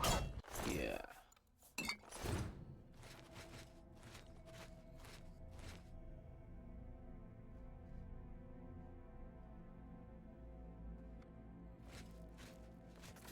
So we'll just loop around, and then I think we're done here. The wilderness is safe from conjurers for a little longer.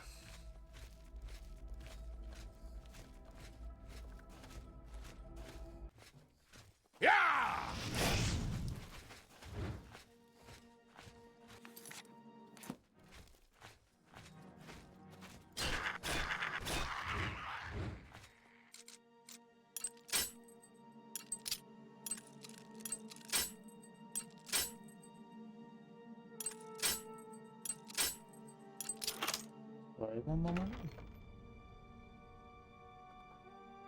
Just need to send a quick message.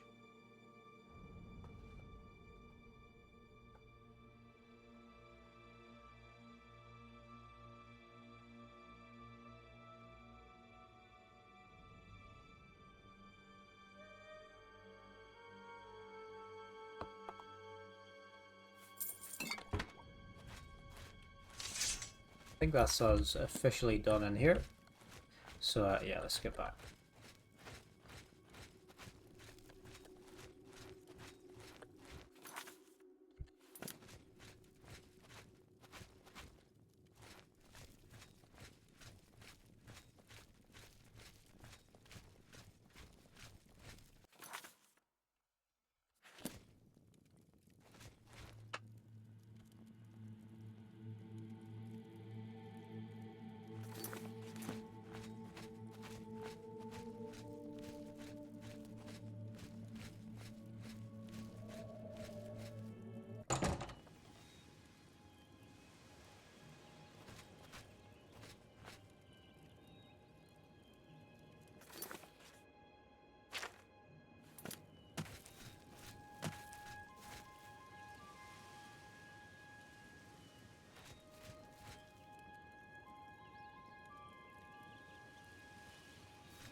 Okay, we're back.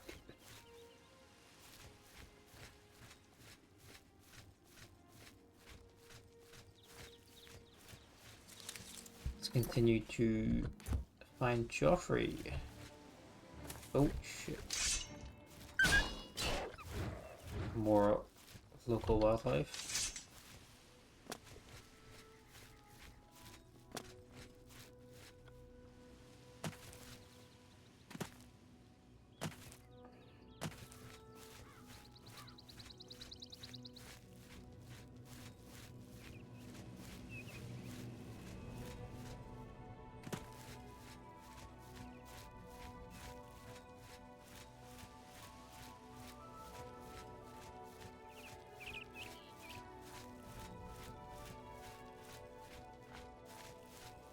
Okay, so I think we're coming up on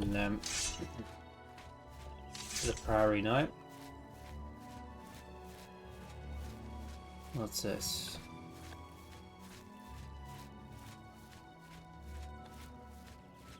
Cyrodiil farm. It's locked. Prairie's just over the hill. And then yeah, we'll go tell Joffrey the bad news that Uriel Septim has been assassinated. Yeah, there it is there. And then we'll pop into the city once we get the chance as well, maybe, and just sell all the stuff we've just picked up.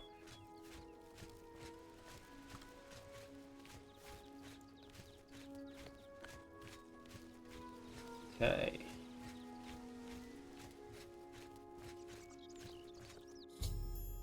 I've arrived at Wayne Prairie. Now I must take the Amulet of Kings to Joffrey.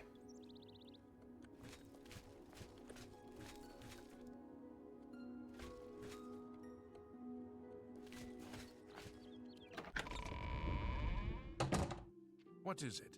I heard there's a new shipment of weapons at Fire and Steel. Have you been recently? I was in there just a few days There he is. prices. I'm Brother Joffrey. What do you want? Oh, that's abrupt. I brought you the Amulet of Kings. This cannot be. No one but the Emperor is permitted to handle the amulet. Let me see it. Give Joffrey the amulet. By the Nine! This is the Amulet of Kings. Who are you? How did you get this? What do you know of the Emperor's death? Tell the Emperor's last words. As unlikely as your story sounds, I believe you. Only the strange destiny of Uriel Septim could have brought you to me carrying the Amulet of Kings. Close shut the jaws of Oblivion. His meaning is unclear to me as well. The Emperor seemed to perceive some threat from the demonic world of Oblivion. The Prince of Destruction, Mehrunes Dagon, is one of the Lords of Oblivion. But the mortal world is protected from the Daedra of Oblivion by magical barriers. How can Oblivion threaten us then? I'm not sure. Only the Emperors truly understand the meaning behind the rituals of coronation. The Amulet of Kings is ancient. Saint Alicia herself received it from the gods. It is a holy relic of great power. When an emperor is crowned, he uses the amulet to light the dragon fires at the Temple of the One in the Imperial City. With the emperor dead and no new heir crowned, the dragon fires in the temple will be dark for the first time in centuries. It may be that the dragon fires protected us from a threat that only the emperor was aware of. The Emperor asked me to find his son. I am one of the few who know of his existence. Many years ago, I served as captain of Uriel's bodyguards, the Blades. One night, Uriel called me into his private chambers. A baby boy lay sleeping in a basket. Uriel told me to deliver him somewhere safe. He never told me anything else about the baby, but I knew it was his son. From time to time, he would ask about the child's progress. Now it seems that this illegitimate son is the heir to the Septim throne, if he yet lives. So as I said earlier, although the voice acting is a bit naff in this game, they've a few high profile actors, and the son of Uriel Septim is none other than Sean Bean. Where can I find Uriel's son? His name is Martin. He serves Akatosh in the chapel in the city of Kvatch, south of here. You must go to Kvatch and find him at once. If the enemy is aware of his existence, as seems likely, he is in terrible danger. And please, let me know if there's anything you need. My resources here are limited, but I will help in any way I can. Thank you. What can you tell me about the Amulet of Kings? It will be safest here with me. When you return with Martin, we will figure out our next move. Assistance. What can you do for me? I keep a few things here in my chest to resupply traveling blades. Help yourself to whatever you need. That's very kind. Yes. What's the news from the other parts of Tamriel? I understand Daedra worship has become increasingly prevalent. Joffrey's chest. Ooh, steel arrows, steel bows, steel claymore. Shit. This is way more than we can carry. Let's dump the crap in here.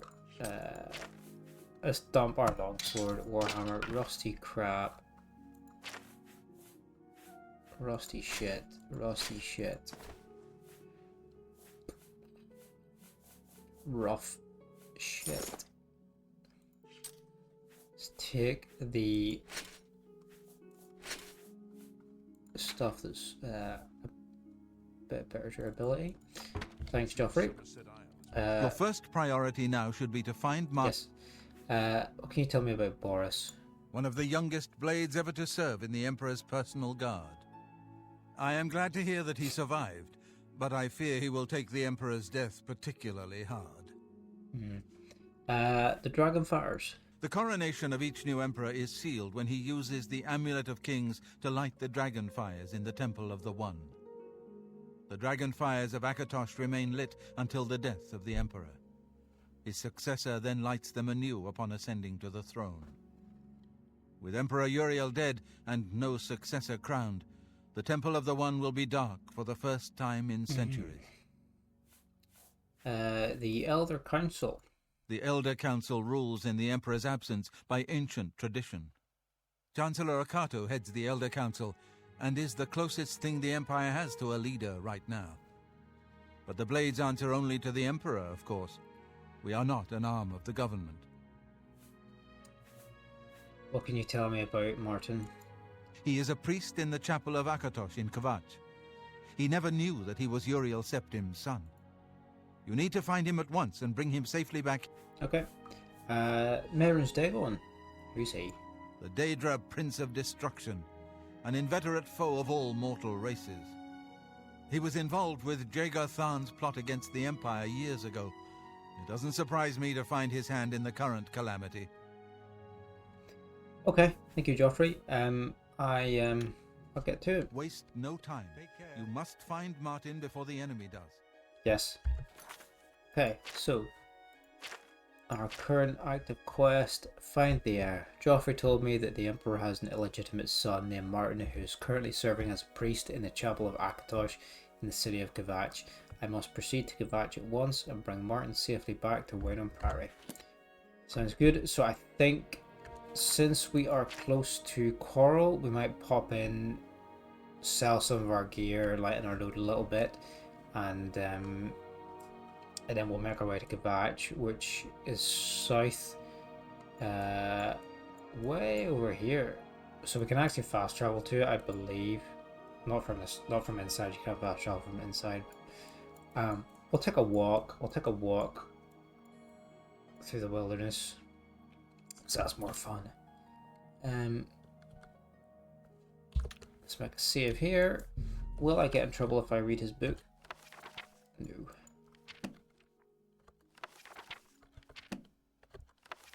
I don't believe it happens in this game. I know in Skyrim there's certain books that you can read which are skill books, and they grant you like a level up in a particular skill field when you read them, but I don't believe that's the case in this game, even though some of the books that level you up in Skyrim are in this game, the same titles.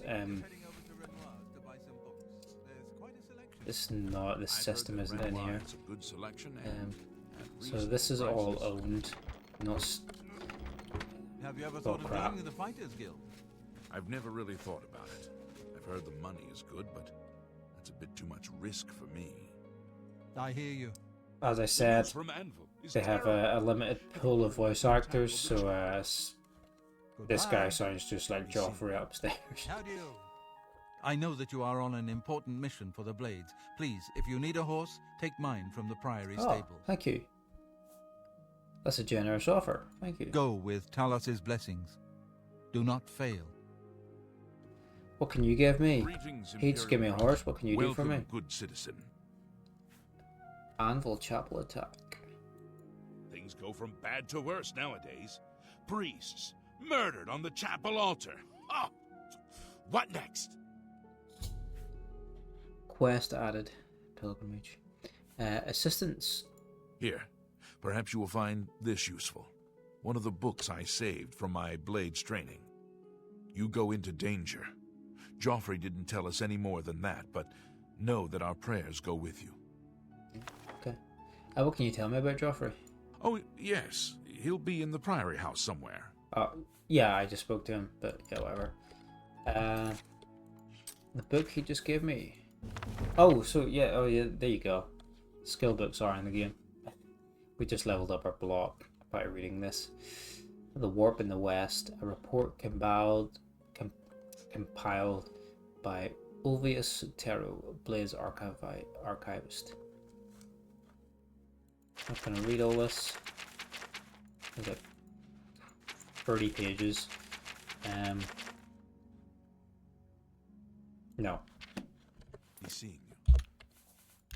I mean, if anybody really wants to hear me read the books, I'm more than willing to. But for now, I'm just going to leave it. Hello.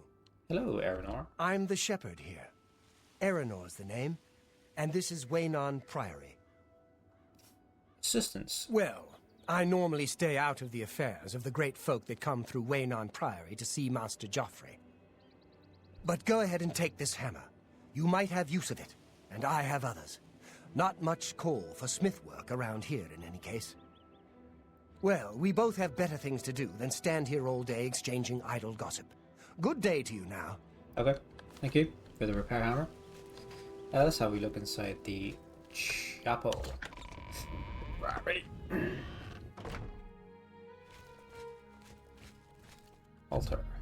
Rejoice. Through faith, your afflictions are banished. So yeah, if you get diseases and passive debuffs, I think you can cure them by praying at chapel altars to one of the nines. So not that we had anything wrong with us, but yeah, we're cured.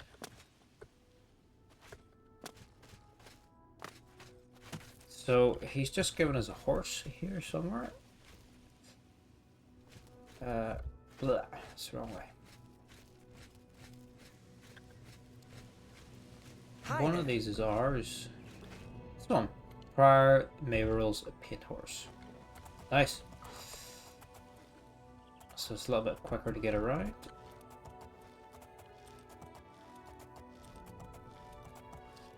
Remember back in the day, I don't think I'd ever ridden a horse in a video game before. This was some next level way of getting around, you know?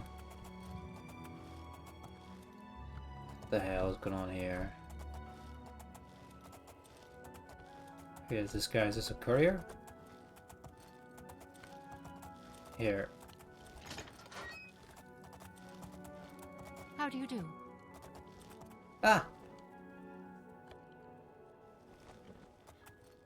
You don't even want to say hello. I just rescued you from the monks. Let's pop into town quickly, sell our gear, and then we'll make our way to Kvatch to see if we can find Martin at the chapel. So this is the first city we'll have been in since leaving, since escaping prison, essentially. Hi there. Hi. Go ahead, please. Any rumors? The Emperor and his 3 sons dead, right under the noses of the Imperial Guard. It's a disgrace. How do you know the Emperor's dead? It, like, literally just happened yesterday. You too. Go ahead. Guard. The Emperor and his 3 sons dead right under the noses of the Imperial Guard. It's a disgrace. This is how rumors spread, is it? Yeah. Word for word. Yeah. Okay. Yeah, these are the Coral City Guards. The guards each have their own cool crest, cool suit of armor. It's late. Let's go. Let's go sleep at the inn. And then we'll go find the shop in the morning and level up and sell our gear. Sorry. Often thought about joining the fighters. Let's see if we can find an inn. Is this it? What is it? What is it The now? Oak and We're all talking Crozier. about the Emperor's murder.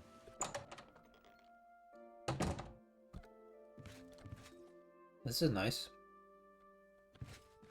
Hello, miss. Hello. Welcome to the Oak and Crozier. This one is Talisma, your hostess. Our rooms and food are at your disposal. Yo, any rumors? Everyone's talking about the assassination, of course. Here, take my copy of the new Black Horse Courier.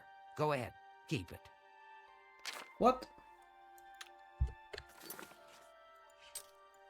Assassination. Special edition. Emperor and heirs assassinated. Elder Council named as regents. Emperor Uriel Septon VII is dead at the age of 87, having ruled Tamriel for 65 years. He was killed by assassins unknown. At the same time, in separate locations, the late Emperor's 3 sons and heirs, Crown Prince Gaulty, 56, Prince Emnon, 55, Prince Ebel, 53, were slain by other assassins. An investigation into the identity and motives of the assassins is underway, but the Elder Council, Imperial Guard, and Blades Guard have forbidden the publication of reports and rumours concerning the event until further notice. By ancient precedent, the Elder Council rules the Empire until a new Emperor is crowned. No direct heirs survive, and the Council has proposed no list of candidates. Chancellor Akato, Imperial Battlemage, speaking for the Elder Council, presented an appeal to the Empire citizens for calm and asked that the people remember the Emperor, his sons, and the Elder Council in their prayers. Emperor Uriel's early reign was marked by peace and prosperity. The Empress Colivoria bore him 3 healthy sons, was a loving companion to the Emperor, and a great favourite of the people. However, the Emperor and the Empire suffered terribly during the Imperial Simulacrum, when he was held captive in Oblivion while the usurper Jaeger III assumed his appearance and ruled in his stead. Emperor Uriel was finally rescued and restored. Oh, I just scrolled. And the impostor defeated by the agency of sorcerers Rhea Silmain and her shadowy protege, but the affairs of the Empire were in great disorder, and Empress Colivoria, exhausted by her ordeal, withdrew from public life. The decades following the Restoration were once again peaceful and prosperous, but increasing political tensions among the petty states of northwest Tamriel finally erupted in the Wars of the Iliac Bays, resulting in the establishment of the modern borders of Daggerfall, Sentinel, Wayrest, and Orsinium, and culminating with the remarkable events associated with the Warp in the West. The latter years of the Emperor's reign have seen a flourishing of imperial influence in the provinces, and with the fortunate resolution of the religious wars in the Vardenville crisis, and with the wise and firm guidance of King Helthus and his mother, Queen Bezeria, an extension of high imperial culture even into the more remote parts of Morrowind. The Emperor's murder and the murder of his 3 sons is a terrible crime and a great tragedy for the Empire. Battlemage Akato assures us that all the resources of the Elder Council, the Legions, the Guard, the Arcane University, and the Imperial Battle College are being employed to bring the assassins to justice. But, in the meantime, the greatest tribute we citizens could offer to the memory of our beloved Emperor is to go earnestly and diligently about our daily affairs, honouring the life of the great empire he loved so much and served so faithfully for so long. I mean, the dude's been dead a day. I mean, the word has got out fast. I mean, I get it's like, I guess, you know, they have press companies or whatever, papers have pre-written stories for if something happens, a very high profile figure, like, you know, like the late Queen or the president or whatever, you know, they have stories, you know, they have their history and a background and stuff, you know, a blurb or synopsis of their rule, their reign or whatever already in print, and then a template for the cause of death, whether it was natural, assassination, stuff like that, all ready to go. So as soon as the word hits that something has happened, they can just, you know, pull up the print and get it published. But I mean, the dude literally died a day ago. I don't know how the word got out, but you know, fair enough. Let's get a room. Welcome anyway. To the Oak and Crow. Let's get a bed. There's one available for the night. If you're interested, it'll be 10 gold. Yeah, I'll take it. The room is upstairs, first door to the left. Sleep well. I mean, yeah, they were fast getting that paper out. I mean, I don't think it's even been 24 hours since the man was killed, but you know. So at 9, let's sleep for 12 hours, then we'll sell our gear at the shop, and then we'll make our way to Kvatch, try and find Martin.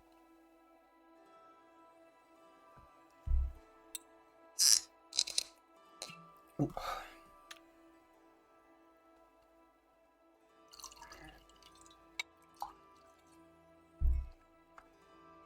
I don't think there's such a thing as like a well-rested bonus in this that you get with later games. I know in the later games, if you sleep in a comfortable bed, you gain your skills faster. I don't think that's the case in this, but I could be wrong. I think beds are just used to actually level up, to sleep and level up. Let's see. Hello. Hello, I'm Rashida, the smith, and this is Fire and Steel. Quality armor and weapons, repairs too. What can I do? Fire and Steel, how original. I would like to sell some stuff to you. Is that possible? You've got a lot to learn. If I can't fix it... No, it's... Oh, is it? May I Yes, interest you in some of my fine wares? We're not using ranged weapons, so we'll get rid of that. Get rid of the bow. We'll get rid of the claymore. We'll keep the axe as a backup in case our weapon breaks. So I think the way merchants work in this, they have like a total like a cap, so you can sell up to 1,200 worth of items to this lady before she can't buy anymore. But you can sell her like 1,200 in one transaction, and then do 1,200 in another transaction, and do that infinitely. Whereas other games, 1,200 is her total pool, so you know, you sell 200 worth of gear and then she's only got 1,000 left until it depletes or whatever, or you balance it out with, you know, giving her gold and stuff. But I think you can sell 1,200 worth infinitely. Obviously, if you have a piece of gear that's worth more than that, she can't buy it off you. But yeah, so we'll sell all the spare stuff to get our encumbrance down. We'll buy some repair hammers from her. She got 27. They are 20 gold each, so we can't really buy that many. We'll buy 4. And we will ask her to repair our stuff as well. Let me take a look at what you've got. Oh, repair all for 300. Shall we do it? Yeah. Oh. Oh no, repair all for 97. We've got 346, so we'll do that. You too. So I think we're pretty good to go. Let's hotkey these weapons. So we've got an axe, we've got a claymore, fully repaired. We've got some repair hammers. We've got a ton of potions. Yeah, let's hotkey these to. Can I hotkey these? Yeah. Yeah. Okay. Let's make a quick save because this game likes to crash. We'll make our way to Martin. We can come back. We'll explore the city a little bit later, pick up some quests. But you know, the Emperor's just died. We need to find his son. Try and stabilize the situation a little bit. Yes? Let's get on this wonky ass horse and go. So.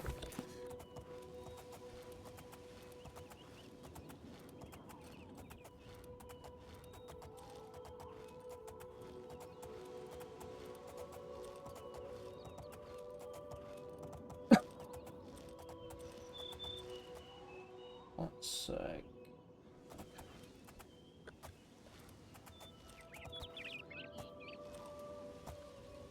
I mean, the movement, although like it's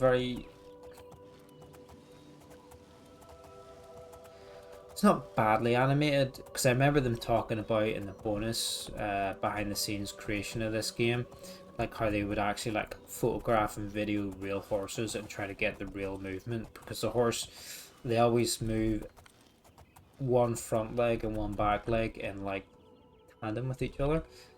So there's always one back leg and one front leg off the ground and one back leg and front leg on the ground, and they really tried to animate that into the game. It's really good. I guess the frames, the animation frame, I guess, are slow, but the actual animation itself is good. If that makes sense. I don't know the technical terms. Obviously, when you jump, this is like super static, but the actual moving of the legs and stuff is quite good. I remember them talking about it as well in the behind the scenes.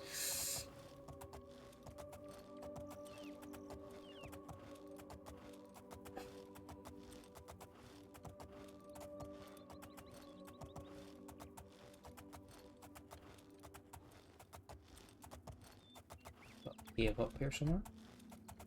A couple of caves. So just down in the bottom on the compass there, it shows the stuff that's not coloured, things you haven't discovered.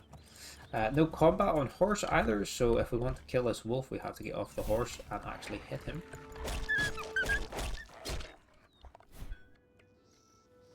Which is a little bit tedious, but you know, give him credit. It's an old game. Rock bottom caverns. I've definitely hit rock bottom before. There's a little settlement down here actually with the 3 houses, which is what that icon means. So we'll check it out. Might be a quest or something we can pick up. What's this?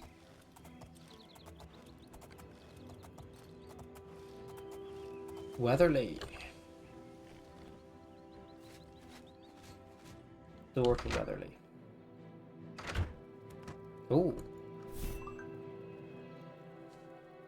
Sorry, one moment.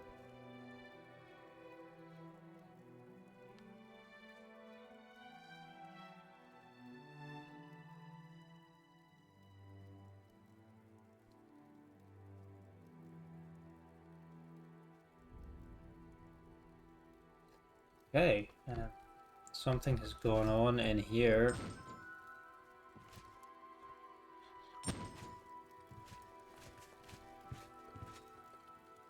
Shit.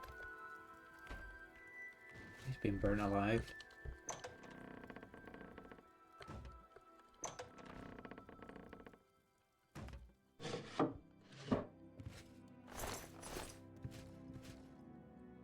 What the fuck? I don't want to pick up a ribcage, thanks.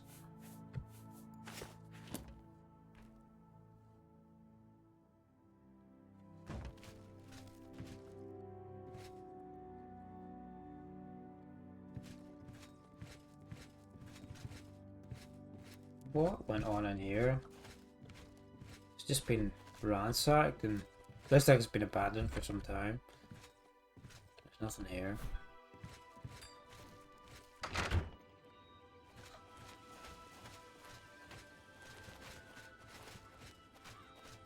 No. It's over here.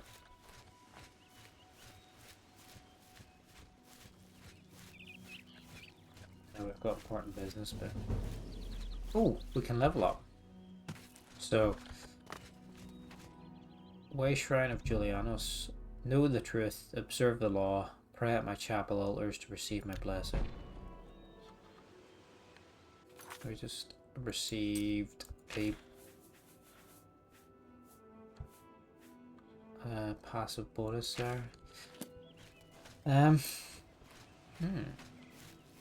So I think I picked athletics instead of acrobatics as a major skill by mistake, which means literally by running I can just level up, and yeah, it's not a great distribution of my attribute bonuses. Acrobatics is leveled up by jumping, which is a little bit easier to control than just running by pressing W, basically. So there's an alien rune here, but we'll level up at the next bed we find, and yeah, there's another alien rune here. Where is this? Where's the door? Don't get the pop-up until quite a while. So you're right, exactly on the point. Elnaglin.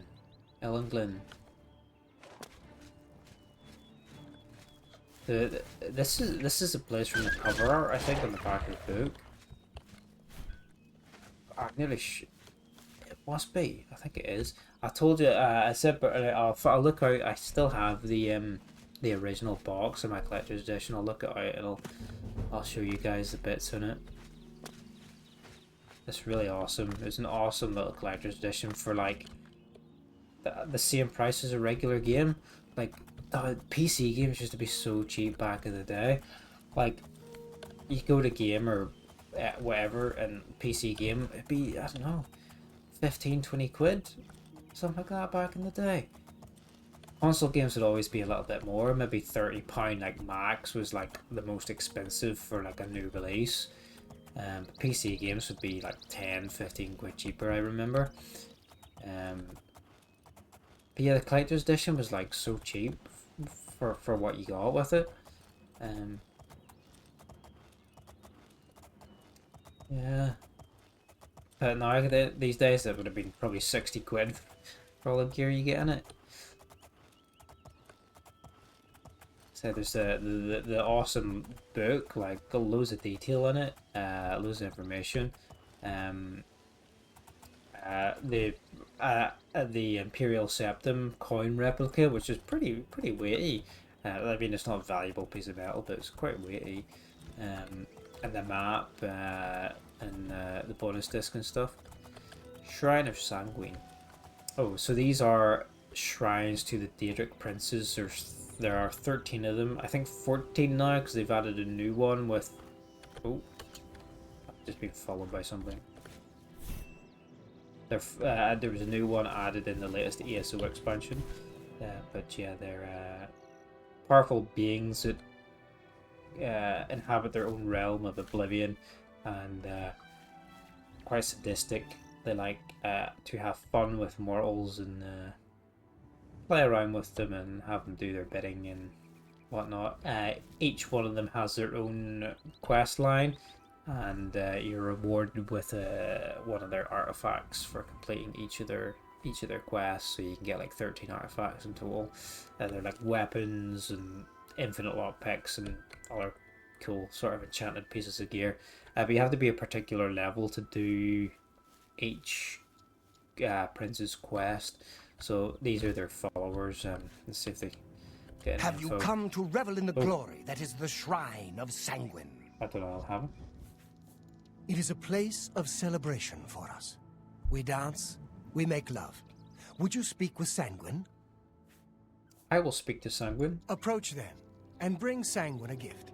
Some Cyrodiilic brandy is an appropriate gift for your host. I forgot. So, as well as having the appropriate level, you have to have an appropriate offering for the god to activate the quest. So, the follower of Sanguine have told me that in order to summon the Daedru, I will need to leave an offering of Cyrodiilic brandy at the statue. You must be level 8 to begin this quest. So, it's, yeah, I'm out of range to do it. That's okay, we'll come back. You have been told how to summon Sanguine. Rumors. We threaten no one. Why can't they just... Okay, chill. We tremble beneath Yeah, his I'll look at my collector's edition. I've still got my box set of Knights of the Nine and the Shivering Isles, which Shivering Isles also came with a map in the standard edition, and I still have that. I used to have them blue tacked to the wall in my bedroom.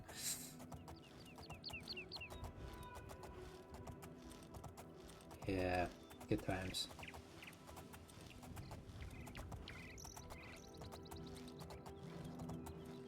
Wow, look at that, look at that. I mean, did any of you guys play this back in 2006, nearly 20 years ago? This was stunning. I mean, it don't look like much now, but 20 years ago, this was... I feel like this was something. I mean, what was... I can't think of any comparable open-world games at the time. I guess... When was... The original Witcher was around the same time, was it? You know, let me have a quick look. I can't remember the exact date. Witcher 1 was 2007, so it was a year later. Witcher 1 was a year later, and not to its discredit or anything, but it wasn't fully open world. It was split into zones, split into different acts, which were like their own zone, and the zones themselves were fairly large, so they were. But I can't think of anything around like the same scale as this at the time. I mean, the graphics maybe weren't the best at the time, but like in terms of scale, like I can't think of anything on the same wavelength of this.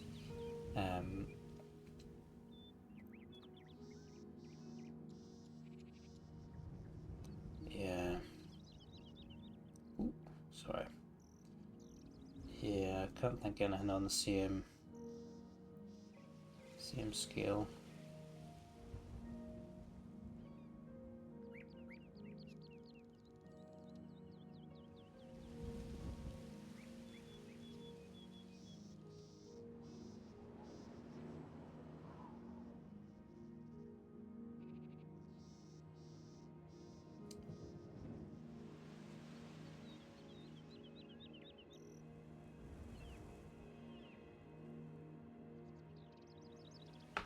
Just phone up.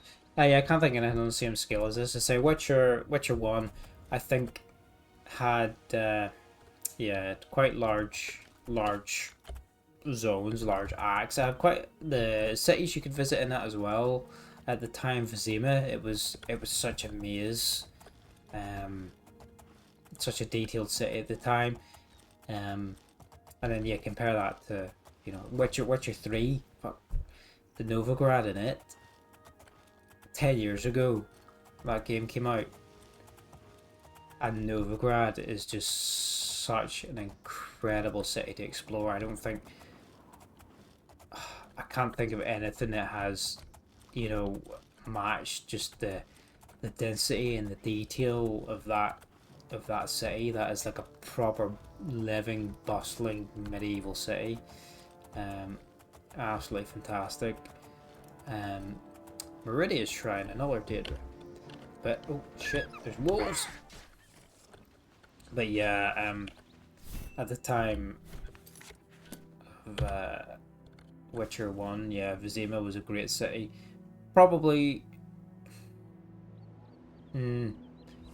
I guess the thing with Oblivion though had all the NPCs that you could interact with, and they all had their own schedules and things like that, which the Witcher game didn't have. But let's see if we can talk to Basil Erner. What business do you have with Meridia, Lady of Infinite Energies? The spark of life is within you, and you are welcome here at Meridia's shrine. It is possible she will speak to you under certain conditions. Leave an offering at this shrine. Meridia demands tribute in the form of the remains of her enemies. The undead. One of Meridia's followers has told me that the Daedra can be summoned if something from the corpse of an undead creature is left as an offering at the statue. You must be level 10. We have some zombie flesh, but we're only level 2, soon to be level 3, so we will have to leave it for now. But yeah, this game was fantastic at the time, as I say, so I'm just going off on a tangent. I can't think of anything on the same scale. 2 years later, Fallout 3 came out, and that world blew me away as well. When you first come out of the vault, oh my god, like, incredible. There's a little settlement over here, but yeah, nobody really creates worlds quite like Bethesda. Though saying that, I was sad playing Starfield. I'm not gonna get into it, but you find Shadowrock. I was sad playing Starfield. Yeah, and it's left me not very hopeful for Elder Scrolls 6, but I hope they listen to the feedback from Starfield and have really taken it on board for Elder Scrolls. It's just to say that. Hello, Thorley. I wish I could be more hospitable, but I'm a bit distracted. It seems I'm having a bear problem, and I just don't know what to do. Bears? I've had attacks on my small flock of sheep lately. I was hoping that building a fence would solve the problem, but it hasn't helped at all. Then, one day when I was just about to step outside, I saw the culprits. A group of Westweald bears was dragging away a sheep carcass. There's no way I can fight those ferocious beasts off on my own. If you could thin the population a bit, they would probably leave the area. I'll tell you what. Kill 6 of the things, bring me their fangs as proof, and I'll reward you well. Please, you're my only hope. I gotta do it. I'm his only hope. Quest added. Bear season. Thorley Athelred, a shepherd who lives at Shardrock Farm, has tasked me to slay 6 Westweald bears and bring back their fangs as proof. They've been threatening his sheep, and he has nowhere else to turn. Man, I mean, we gotta help him. Run me out of Shardrock at this rate. I mean, look at the poor man and his poor sheep. I mean, let's have a look around. If they're nearby, we'll kill them. If not, you know, tough shit. But yeah, as I say, Fallout 3 blew me away when you came out of the vault and stuff for the first time, and that game was incredible. I remember again reading about it in the previews in the magazines, like Edge, PC Gamer, stuff like that back in the day, and I could not wait to play it. I played it on the... I've obtained the first Westweald bear fang from a bear that has been threatening Thorley Athelred's sheep. Played it on the 360, and I mean, I feel like it's fair to admit this now, but I had a chipped 360 console at the time, and I had a pirated copy of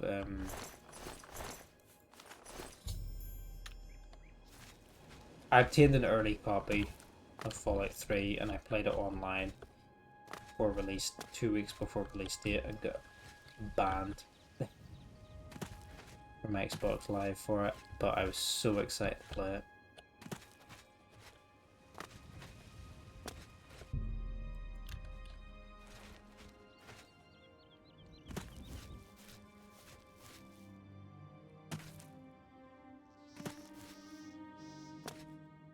And yeah, that game blew me away.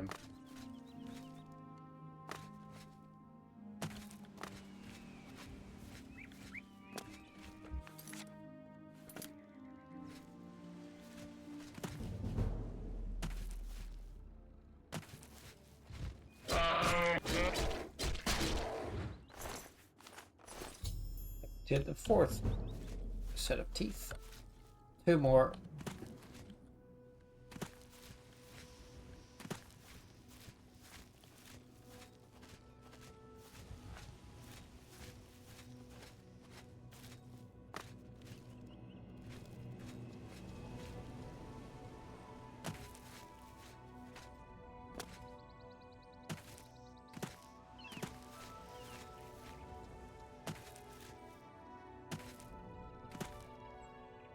See any bears?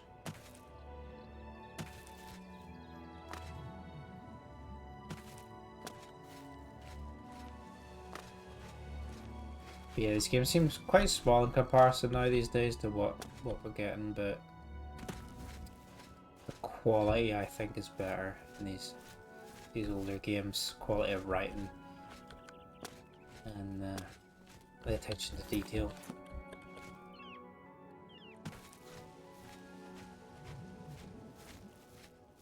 Oh, there's got to be a couple more bears around here.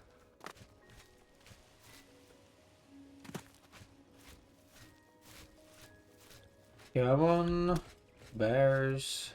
Oh, holy shit. Fuck, you should hear the rain outside. It's pretty nuts. One moment.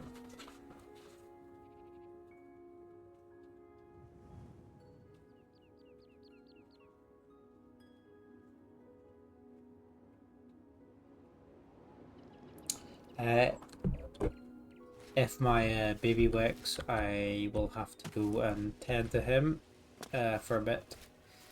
But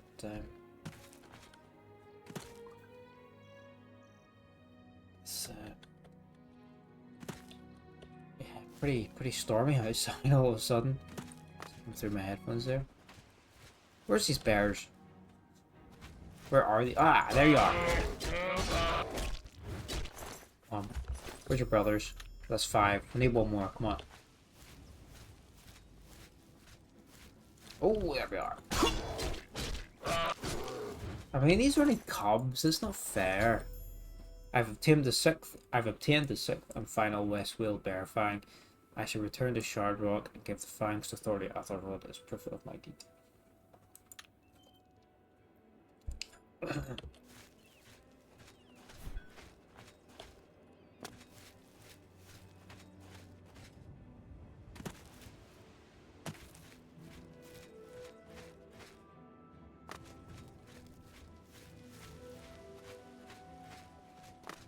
Hello. He's went inside. He's went home.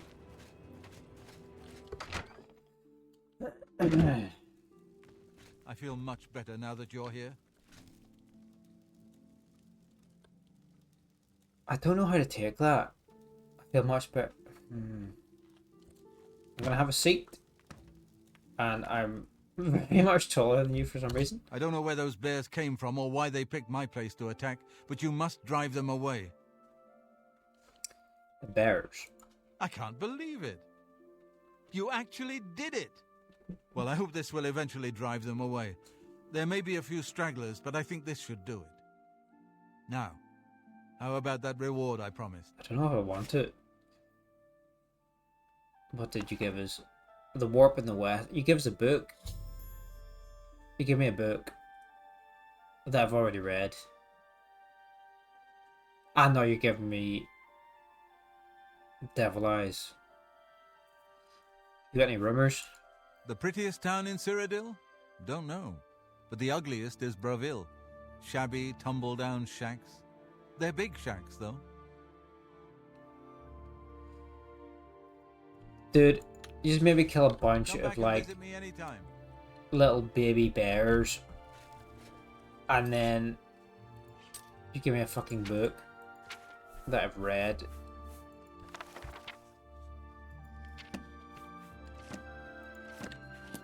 I don't know.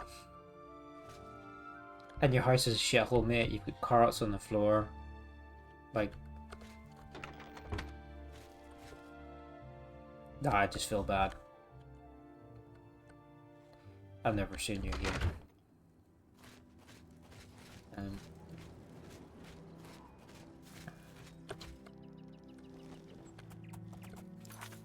Poor bears.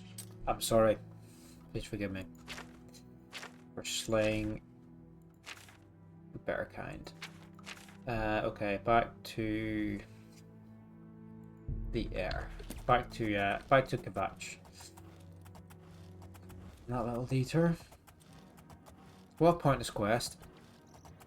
Well, no, like a crappy reward, you know.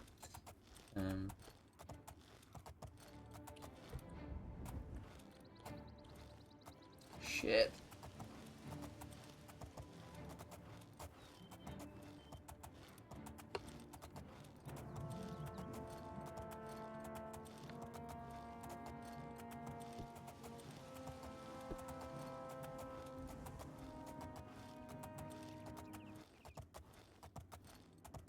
Another little settlement up here. The horses are pretty clunky.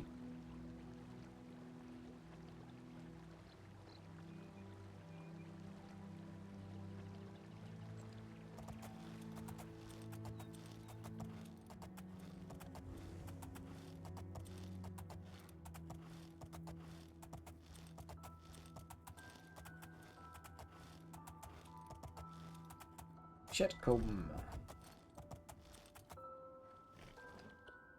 Yeah.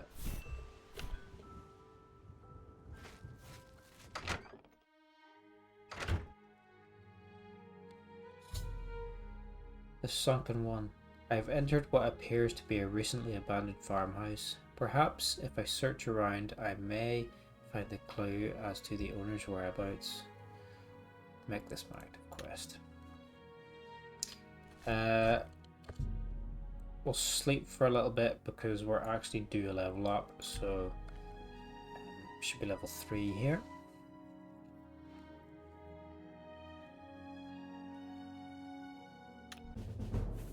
You've ascended to level 3.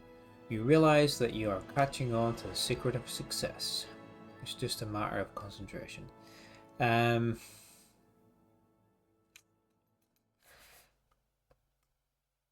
Strength, speed, endurance.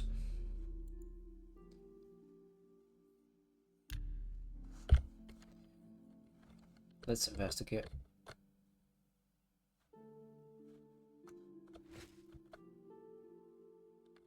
Slythe's journal page 1. The Sunken One. I've come across a discarded page from a journal of a Slythe Syringi in an abandoned farmhouse near the ruins of Kavach. It mentions some sort of pilgrimage to bring an offering of great value to something called the Sunken One. All signs point to sandstone cavern nearby. I should proceed there as I fear for Slythe's safety. As midnight approaches, I still watch the fires burn. The great city of man, Kavach, lay in ruins. They didn't heed my words. They didn't listen to my voice. Now they are all paying the cost of ignorance. The Sunken One strikes swift and hard. He swats those who oppose him as if they did not exist at all. The excuses of man fall upon deaf ears. The Sunken One has no pity. He has no mercy. He only sits below and passes sentence. And now, with a mighty stroke, he's toppled one of man's pitiful blights on his land. And yet, he still hungers. His appetite is voracious. Kavach will not be the last city to fall by his hand. the world of man grows more and more corrupt, and it angers him. Man's lies and deceit will be his undoing, as the sunken one grows impatient and no longer waits for or accepts the proper offering. The burden of mine to shoulder, I am the last who knows of he who shakes the ground. If I do not bring him the offering, who knows what city may fall prey to his whim. Anvil, coral, or perhaps he will turn his eyes on the greatest boil of all, the great Imperial City itself. No, I must not let that happen. I must get the offering to him like my father did before me. Man may be fallen in his eyes, but they must have time to learn the sunken one's teachings. Destroying man now would be a waste, when I am certain that given the chance, they will come to see his ways. Yes, I will do this thing. I will brave the depths of Sandstone Cavern to see him. My weapons will be my will and my word. The sunken one will watch over me and guide me. I must depart soon, before it is too late. If anyone finds this page, let them know that I, Slythe Syringi, will do this for the good of all man. Okay. Some Lovecraftian sort of shit. Cave is just right here. Let's investigate what the hell is just going on here. We're not very far. We're actually just right outside Kavach, so we'll just check this cave out, and then we'll head round to Kavach to find Martin.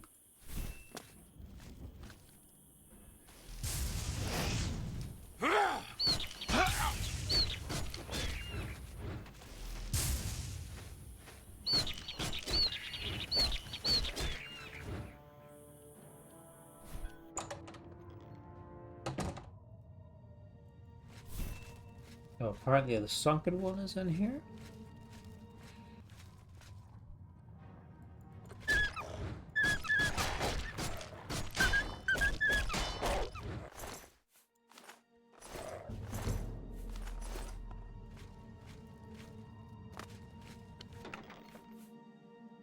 Hammer, fell shield, heavy armor, fortifies block on self for 6 points.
Imps up above.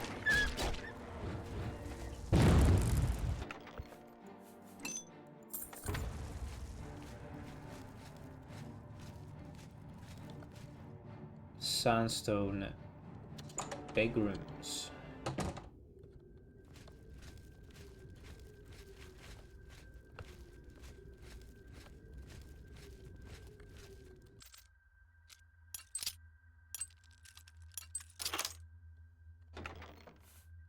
War Axe of Sparks. Flawless Pearl.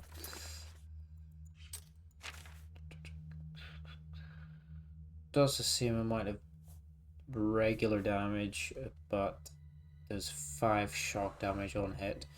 We'll keep it as a backup. We're desperate for it. The Claymore Sparks as well. Okay.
think we have to jump down this wee cavern here.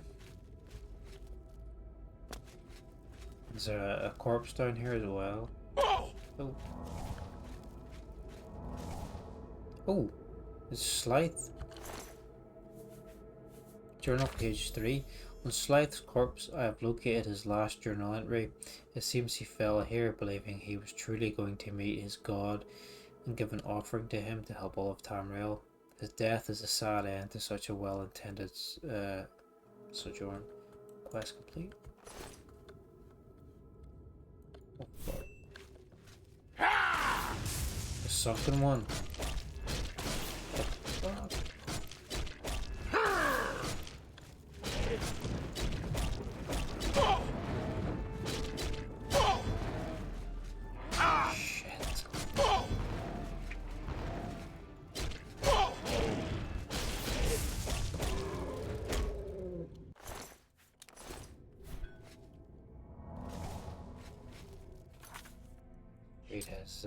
Let's read his final entry. I am fallen. I have failed. I will not reach him in time, and because of me, man is doomed. The creature jumped me without warning, and before I could dispatch it with my magic, it dealt me a mortal blow. Now, all of Tamriel will face wanton destruction and death. His wrath will be unspeakable, his anger immense. Kavach was but a small amount of his true potential. All hope is lost. The sunken one wakens, and soon man will feel his hunger.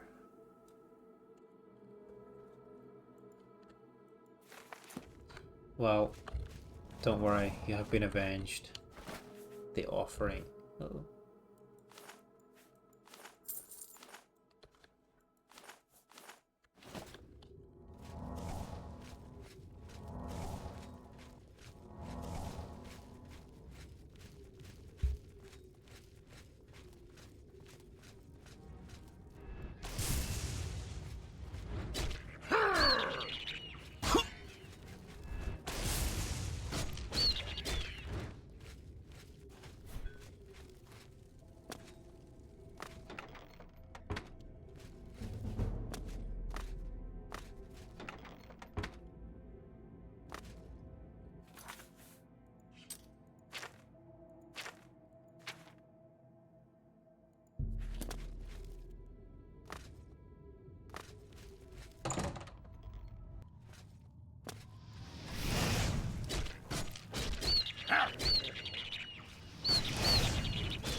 There he is.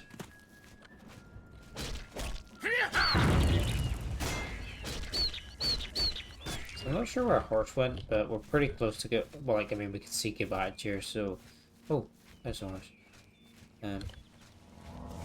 Oh yeah. The scale on this game is tiny. Yeah. Well, head to Kavach here. See what's going on. See if we can find Martin.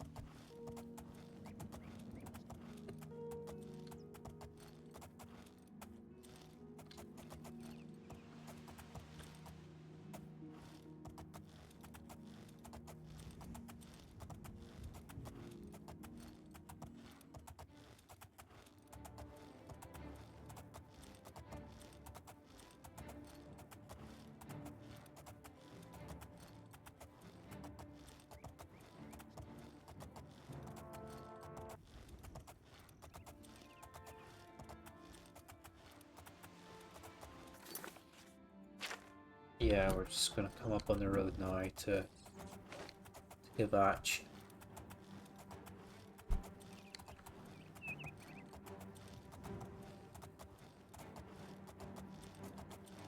Ah.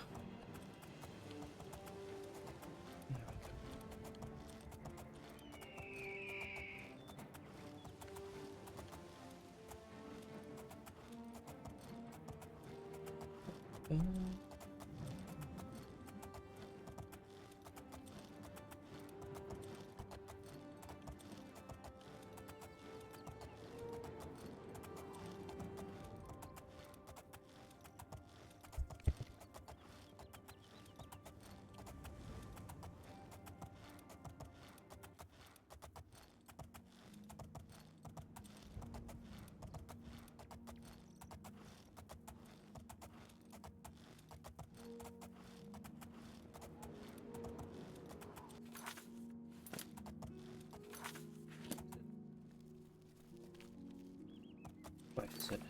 Oh, yeah, it's up here.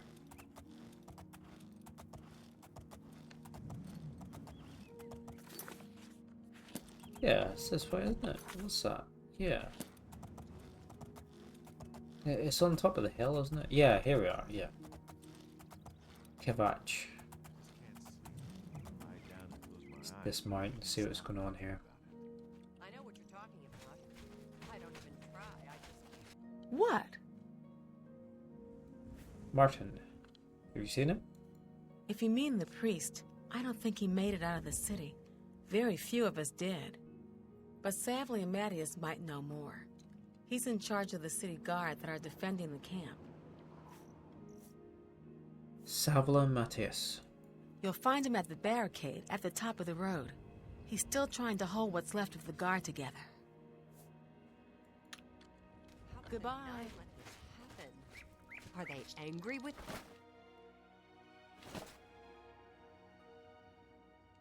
I'm just lucky to be alive. We've been hit hard.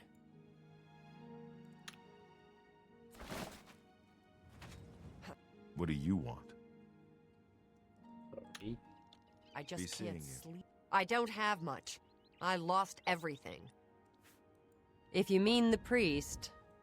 But Savlion... Oh, we can sell Well, stuff have a look around. with her. You won't find better prices in all Tamriel. Let's sell our claymore.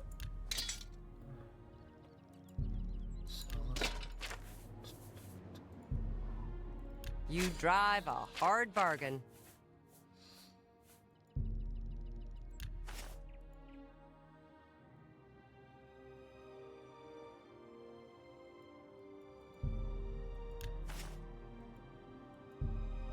You've got a great...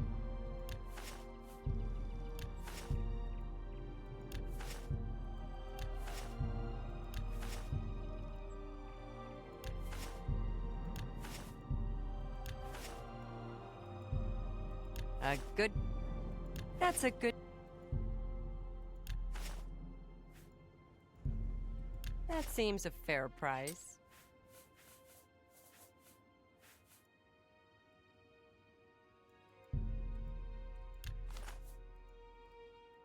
Thank you. Can't go into battle. Leave me alone. You picked a bad time to... Bye. I just can't sleep. I lie down and close my eyes and I can't stop. Hope is gone. The Imperial line is dead. The Covenant is broken. The enemy has won. Covenant? The Imperial line is dead, and the gods have forsaken us. Where is our blessing? Where is our protection? Where are our gods? The enemy triumphs, and we die alone. The enemy? Who? Lord Dagon is the enemy. He is the Prince of Destruction, and the Daedra are his servants. The chapel is cast down, and the faithful, my friends, all dead. The enemy has won, and we are destroyed. I'm through talking to you. We've got to get up here and see what's going on, see if Martin's safe. I mean, there's tents outside, people have fled the city. The trees are burnt. The sky is red.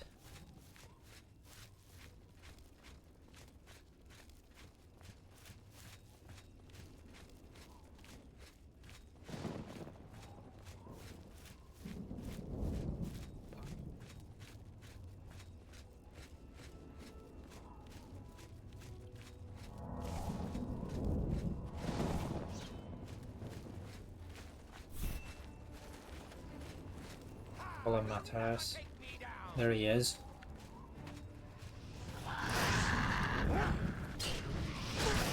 Let's kill these monsters and find out what the hell's going on.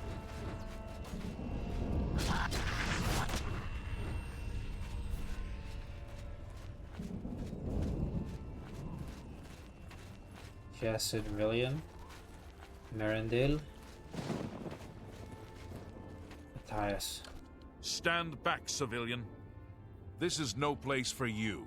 Get back to the encampment at once. What happened here? We lost the damned city. That's what happened! It was too much. Too fast. We were overwhelmed. Couldn't even get everyone out. There are still people trapped in there. Some made it to the chapel, but others were just run down in the streets. The Count and his men are still holed up in the castle. And now we can't even get back into the city to help them, with that damned Oblivion gate blocking the way. What will you do now? The only thing we can do. We'll try to hold our ground, that's what. If we can't hold this barricade, those beasts could march right down and overrun the encampment. I have to try and protect the few civilians that are left. It's all I can do now. Do you know where Martin is? You mean the priest? Last I saw him, he was leading a group towards the chapel of Akatosh.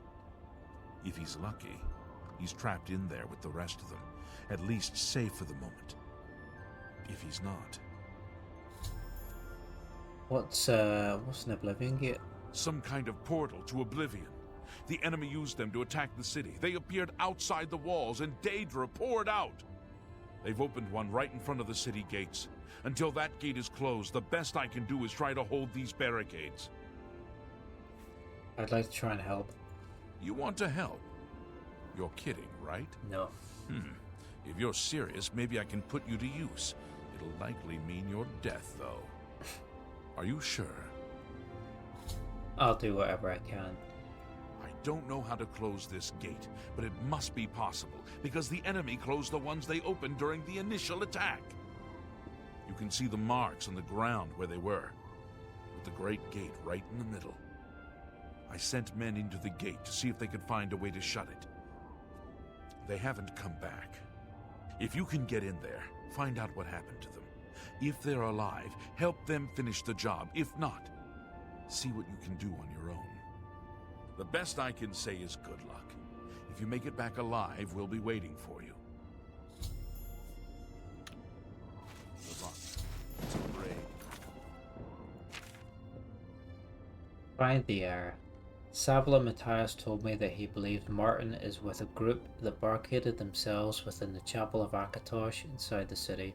I need to follow his instructions in order to break the siege of Gavach and rescue the survivors. Breaking the siege. I need to go into the Oblivion Gate and figure out how to close it. So, I feel like that's a pretty good spot to leave it. It's getting kind of late. It's nearly 1:30. Been playing for a few hours already, but honestly, I have really enjoyed playing this game more than I have enjoyed playing playing a lot of new stuff lately. And yeah, I'm excited to continue on with it. It's been a while since I've ran through most of this game, to be honest. So while I can remember quite a lot of it, there's still like a lot I've forgotten, a lot of it's coming back to me, but yeah, I'll carry on with this, and hopefully you enjoy watching, and see you on the next one. Take it easy, guys. Good night.